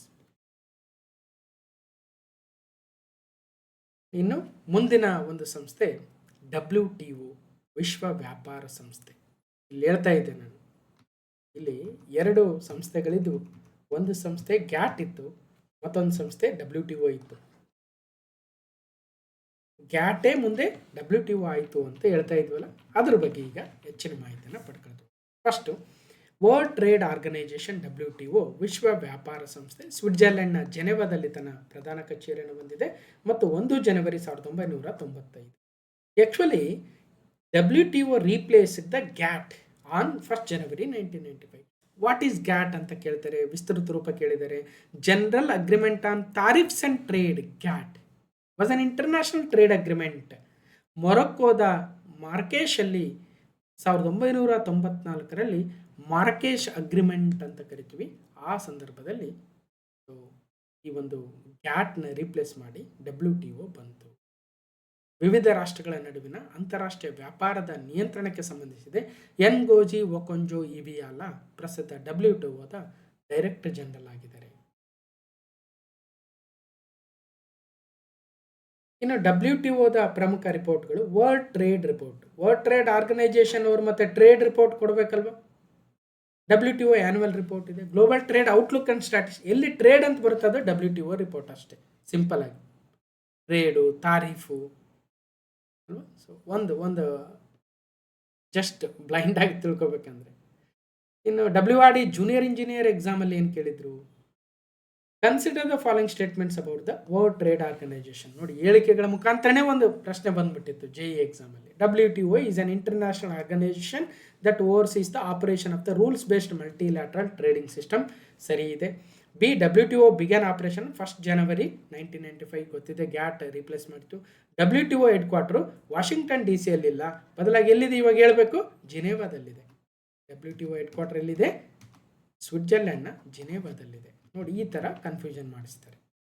ಸ್ವಲ್ಪ ಇವನ್ನೇನು ಮಾಡಬೇಕು, ಒಂದು ಕಡೆ ಎಲ್ಲ ನೋಟ್ ಮಾಡಿಟ್ಕೊಂಡು ಅದರ ಅಧ್ಯಕ್ಷರು ಯಾರು ಚೇಂಜ್ ಆದರೆ ಅಪ್ಡೇಟ್ ಮಾಡ್ಕೋಬೇಕು. ಒಂದು ವೇಳೆ ಒಂದು ಸಂಸ್ಥೆ ಇರುತ್ತೆ, ಒಂದು ಒಕ್ಕೂಟ ಇರುತ್ತೆ, ಅದಕ್ಕೆ ಯಾರಾದರೂ ಹೊಸದಾಗಿ ಜಾಯ್ನ್ ಆದರೆ ಆ ಒಂದು ರಾಷ್ಟ್ರ ನೆನ್ಪಿಟ್ಕೋಬೇಕು. ಒಂದು ವೇಳೆ ಎಕ್ಸಿಟ್ ಆದರೆ, ಆ ಒಕ್ಕೂಟದಿಂದ ಎಕ್ಸಿಟ್ ಆದರೆ ಯಾರಂತ ನೆನ್ಪಿಟ್ಕೋಬೇಕು. ಇನ್ನು ಎಕ್ಸಾಮ್ಗೇನೋ 1-2 ದಿನ ಮುಂಚೆ ಅದನ್ನು ರಿವಿಷನ್ ಮಾಡ್ಕೊಂಡು ಹೋಗ್ಬೇಕು ಅಷ್ಟೇ. BOE ಎಕ್ಸಾಮಲ್ಲಿ ಏನು ಕೇಳಿದ್ರು ನೋಡಿ, ಅದಕ್ಕೋಸ್ಕರ ಅಂತಾರಾಷ್ಟ್ರೀಯ ಸಂಸ್ಥೆಗಳ ಮೇಲೆ ಒಂದಷ್ಟು ನೋಟ್ಸ್ ಮಾಡ್ಕೊಂಬಿಟ್ರೆ ಎಷ್ಟೋ ಪ್ರಶ್ನೆಗಳಿಗೆ ಯೂಸ್ ಆಗುತ್ತೆ. ಒಂದೇ ಪ್ರಶ್ನೆ ಪತ್ರಿಕೆಯಲ್ಲಿ 5-6 ಪ್ರಶ್ನೆಗೆ ಯೂಸ್ ಆಗಿಬಿಡ್ಬೋದು, ಡೈರೆಕ್ಟಾಗಿ ಇಂಡೈರೆಕ್ಟಾಗಿ. ಅದಕ್ಕೆ ಇದಕ್ಕೆ ಭಾಳ ಎಫರ್ಟ್ ಹಾಕಿ ಮಾಡ್ತಕ್ಕಂಥ ವೀಡಿಯೋಗಳಿವೆಲ್ಲ. ನೋಡಿ, ಹೂ ಈಸ್ ಹೂ ಅಂತ ಮಾತಾಡಿದ್ವಿ, ಅದು ಎಲ್ಲೆಲ್ಲೋ ಯೂಸ್ ಆಗುತ್ತೆ. ಓಕೆ, ಅಂತಾರಾಷ್ಟ್ರೀಯ ಸಂಸ್ಥೆಗಳು ಅವುಗಳ ಕೇಂದ್ರ ಸ್ಥಾನ ಎಲ್ಲಿದೆ, ಹೆಡ್ ಕ್ವಾರ್ಟರ್ಸ್. ಆಫ್ರಿಕನ್ ಯೂನಿಯನ್ ಎಲ್ಲಿದೆ, ಆಸಿಯನ್ ಹೆಡ್ ಕ್ವಾರ್ಟರ್ಸ್ ಎಲ್ಲಿದೆ, ನ್ಯಾಟೋ ಹೆಡ್ ಕ್ವಾರ್ಟರ್ಸ್ ಎಲ್ಲಿದೆ, WTO ಹೆಡ್ ಕ್ವಾರ್ಟರ್ಸ್ ಎಲ್ಲಿದೆ. WTO ಈಗ ತಾನೇ ಮಾತಾಡ್ತಾ ಇದ್ವಿ, ಎಲ್ಲಿದೆ, ಜಿನೇವಾದಲ್ಲಿದೆ. ಡಿಗೆ 3 ಇರೋದಲ್ಲಿ ಒಂದೇ ಒಂದು ಆಪ್ಷನ್ ಮುಗಿದೋಯ್ತು. 2ನೇ ಆಪ್ಷನ್ ಈಸ್ ರೈಟ್ ಆನ್ಸರ್. ನೋಡಿ ಯಾವ ಥರ ಯೂಸ್ ಆಗುತ್ತೆ ಆನ್ಸರ್. ಅದಕ್ಕೆ ಒಂದಿಸ್ ಬರೀರಿದ್ರೆ ಭಾಳ ಖುಷಿ ಆಗ್ಬೇಕು. ಆ್ಯಕ್ಚುಲಿ ಚೆನ್ನಾಗಿ ಓದಿರೋರಿಗೆ ಒಂದಿಸ್ ಬರೀರಿ ಬಂದರೆ ಭಾಳ ಖುಷಿ ಆಗುತ್ತೆ ಹೊರತು ಬೇಜಾರಾಗಲ್ಲ. ಈಸಿಯಾಗಿ ಆನ್ಸರ್ ಅಲ್ಲೇ ಗೊತ್ತಿರುತ್ತೆ ನಮ್ಗೆ ಆನ್ಸರ್. ಡೆಫಿನೆಟ್ಲಿ ಚೆನ್ನಾಗಿ ಓದಿರೋರಿಗೆ 4ರಲ್ಲಿ 2 ಆದರೂ ಗೊತ್ತಿರುತ್ತೆ. ಓಕೆ, ಈಗ ಆಫ್ರಿಕನ್ ಯೂನಿಯನ್ ಅಂದರೆ ಆಫ್ರಿಕಾ ದೇಶದ ಯಾವುದೋ ಒಂದು ಪ್ರದೇಶದಲ್ಲಿ ಇರಬೇಕೆ ಹೊರತು ಏಷ್ಯಾದಲ್ಲಿ ಇರೋಕ್ಕೆ ಸಾಧ್ಯ ಇಲ್ಲ, ಯುರೋಪಲ್ಲಿ ಇರೋಕ್ಕೆ ಸಾಧ್ಯ ಇಲ್ಲ. ಬ್ರೂಸೆಲ್ಸ್, ಬೆಲ್ಜಿಯಂನ Brussels is not part of Africa ಅಲ್ವಾ. ಜಕಾರ್ತಾ, ಇಂಡೋನೇಷ್ಯಾದ ಜಕಾರ್ತಾ ನಮ್ಮ ಏಷ್ಯಾದ ಒಂದು ದೇಶದ ಒಂದು ರಾಜಧಾನಿ. ಹಾಗಾಗಿ ಆಫ್ರಿಕನ್ ಯೂನಿಯನ್ ಹೆಡ್ ಕ್ವಾರ್ಟರ್ಸ್ ಬಂದು ನಮ್ಮಲ್ಲಿ ಯಾಕೆ ಅಥವಾ ಯುರೋಪಲ್ಲಿ ಯಾಕೆ ಕೊಡ್ತಾರೆ?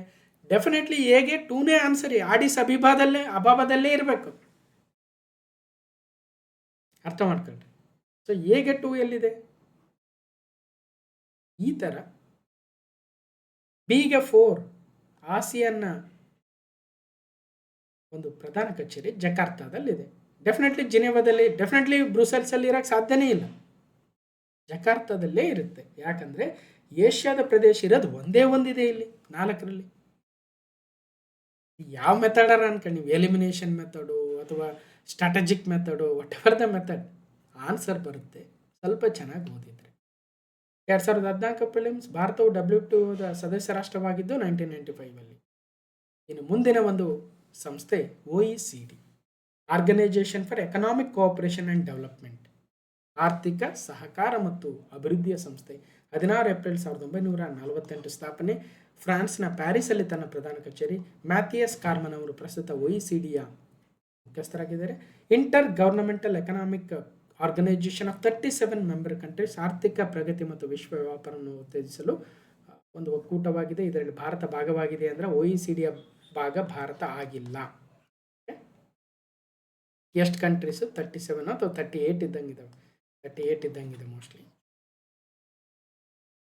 ಇನ್ನು OECD ರಿಲೀಸ್ ಮಾಡ್ತಕ್ಕಂಥ ರಿಪೋರ್ಟ್ಗಳು ಯಾವ್ಯಾವು? ಎಕನಾಮಿಕ್ ಔಟ್ಲುಕ್ ಯಾರ್ದು? OECDದು. IMFದೇ ಬೇರೆ, ಇವ್ರದ್ದೇ ಬೇರೆ. Education at A glance OECD economic survey. Employment outlook ಕೊಡೋದು OECD, ನೋಡ್ಬೋದು. ಇನ್ನು group C FDA question paper ಮೊನ್ನೆ 2025 ಡಿಸೆಂಬರ್. ಅಗೇನ್ ಮತ್ತೊಂದು ನೋಡಿ, ರಿಪೋರ್ಟ್ಗಳು ಮತ್ತು ಅವುಗಳ ಪ್ರಕಾಶಕರು, ಅವುಗಳ ಪಬ್ಲಿಷ್ ಮಾಡ್ತಕ್ಕಂಥ ಸಂಸ್ಥೆ ಮೇಲೆ ಮತ್ತೊಂದು ಪ್ರಶ್ನೆ ಇದೆ ಮೊನ್ನೆ KFDAದಲ್ಲಿ. International migration outlook, global education monitoring report, World Development Report, World Economic Outlook, World Investment Report. So UNCED, OECD ಎರಡನೇದು ಯಾವುದಕ್ಕಿದೆ? ಎ, ಇಂಟರ್ನ್ಯಾಷನಲ್ ಮೈಗ್ರೇಷನ್ ಔಟ್ಲುಕ್ ಕೊಟ್ಟಿದ್ದೀವಿ ಇಲ್ಲಿ. ಇಂಟರ್ನ್ಯಾಷನಲ್ ಮೈಗ್ರೇಷನ್ ಔಟ್ಲುಕ್ ಅಂತ ನೋಡಿ, ಅದೊಂದು ಒಂದು ನೋಟ್ ಮಾಡ್ಕೊಳ್ತೀವಿ. B, global education monitoring report 1, UNESCO. World Development report ಅಂತೂ ಗೊತ್ತಿದೆ ನಮಗೆ, ವಿಶ್ವ ಬ್ಯಾಂಕ್. ವರ್ಲ್ಡ್ ಎಕನಾಮಿಕ್ ಔಟ್ಲುಕ್ ಗೊತ್ತಿದೆ ನಮಗೆ, IMF. ವರ್ಲ್ಡ್ ಇನ್ವೆಸ್ಟ್ಮೆಂಟ್ ರಿಪೋರ್ಟ್ ಅಂತ ಗೊತ್ತಾಯಿತು, UNCTAD. ಆದಷ್ಟು ಅವೇ ರಿಪೋರ್ಟ್ಗಳೇ, ಪ್ರಮುಖ ರಿಪೋರ್ಟ್ಗಳೇನಿರ್ತವೆ ಇಂಡೆಕ್ಸಸ್, ಅವೇ ರಿಪೀಟ್ ಆಗ್ತಾ ಇದ್ದಾವೆ ಅಷ್ಟೇ. ಒಂದು 15ರಿಂದ 20 ಆದರೂ ನೆನ್ಪಿಡ್ಬೇಕು ಅಟ್ಲೀಸ್ಟ್. ಇನ್ನು ILO, ಇಂಟರ್ನ್ಯಾಷನಲ್ ಲೇಬರ್ ಆರ್ಗನೈಜೇಷನ್, ಅಂತಾರಾಷ್ಟ್ರೀಯ ಕಾರ್ಮಿಕ ಸಂಸ್ಥೆ. ಸ್ವಿಟ್ಜರ್ಲೆಂಡ್ನ ಜಿನೆವಾದಲ್ಲಿ ತನ್ನ ಪ್ರಧಾನ ಕಚೇರಿ. 11 ಏಪ್ರಿಲ್ 1919 ಸ್ಥಾಪನೆ. ಗಿಲ್ಬರ್ಟ್ ಆಂಗ್ಬೋರ್ ಅವರಿಗೆ ಪ್ರಸ್ತುತ 11th ಡೈರೆಕ್ಟರ್ ಜನರಲ್ ಆಗಿದ್ದಾರೆ. ಯುನೈಟೆಡ್ ನೇಷನ್ಸ್ ಅಂಗಸಂಸ್ಥೆ ಆಗಿದ್ದು ಅಂತಾರಾಷ್ಟ್ರೀಯ ಕಾರ್ಮಿಕ ಮಾನದಂಡಗಳನ್ನು ನಿಗದಿಪಡಿಸುವ ಮೂಲಕ ಸಾಮಾಜಿಕ ಆರ್ಥಿಕ ನ್ಯಾಯಗಳನ್ನು ಮುನ್ನಡೆಸುವ ಕೆಲಸವನ್ನು ಇಂಟರ್ನ್ಯಾಷನಲ್ ಲೇಬರ್ ಆರ್ಗನೈಜೇಷನ್ ಮಾಡ್ತಾ ಇದೆ. ಇವರ ರಿಪೋರ್ಟ್ಗಳು world employment and social outlook, global wage report. Wage ಅಂದರೆ ಮತ್ತು ಕಾರ್ಮಿಕ ಸಂಸ್ಥೆ ವೇಜ್ ರಿಪೋರ್ಟ್ ಕೊಡಲೇಬೇಕು, ಸೊ ನೆನ್ಪಿಟ್ಕೊಂಡ್ರಿ. ವರ್ಲ್ಡ್ ಸೋಷಲ್ ಪ್ರೊಟೆಕ್ಷನ್ ರಿಪೋರ್ಟ್, ಸಾಮಾಜಿಕ ಭದ್ರತಾ ವರದಿ. ನೋಡಿ, ಆ ರಿಪೋರ್ಟ್ಗಳ ಹೆಸರುಗಳಲ್ಲೇ ಗೊತ್ತಾಗುತ್ತೆ ಯಾವ ಸಂಸ್ಥೆ ಕೊಡ್ಬೋದು ಅಂತ. Global employment trends for youth report, world work report, social dialogue report. Justice, wage, social protection ಅಂದರೆ ಅರ್ಥ ILOದವರು. ಎಕನಾಮಿಕ್ ಔಟ್ಲುಕ್ಕು ಅಂದರೆ IMF. ಡೆವಲಪ್ಮೆಂಟ್ ಅಂದರೆ ವರ್ಲ್ಡ್ ಬ್ಯಾಂಕು. ಇಲ್ಲ ಏನು ಇವಾಗ ತಾನೇ ಮಾತಾಡಿ, ಟ್ರೇಡ್ ಅಂದರೆ WTO ಅಷ್ಟೇ.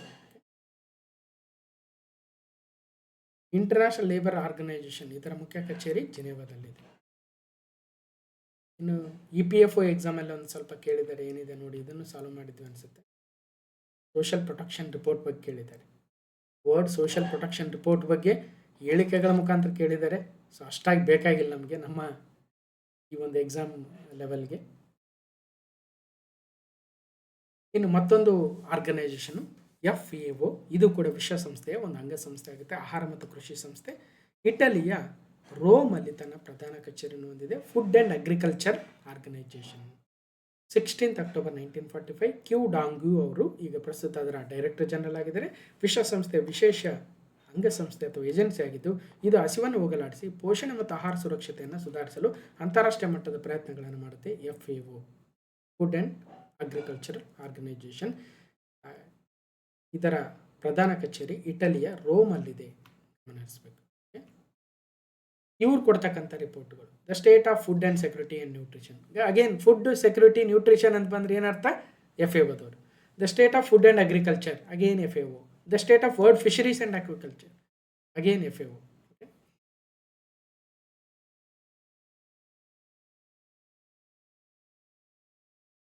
ರೈಟ್.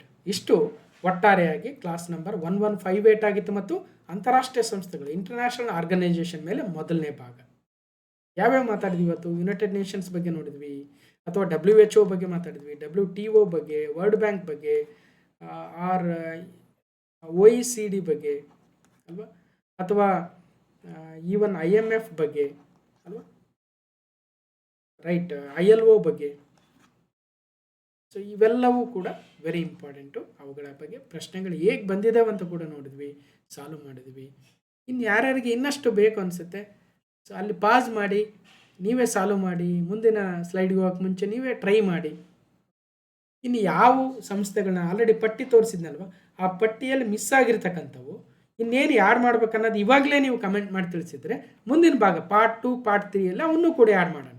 ಒಮ್ಮೆಲೆ ವೀಡಿಯೋ ಮಾಡಿದ ನಂತರ ತಿಳಿಸಿದರೆ ಮತ್ತೆ ಯಾವಾಗ ಮಾಡೋಕ್ಕಾಗಿತ್ತು ಸಪ್ರೇಟಾಗಿ.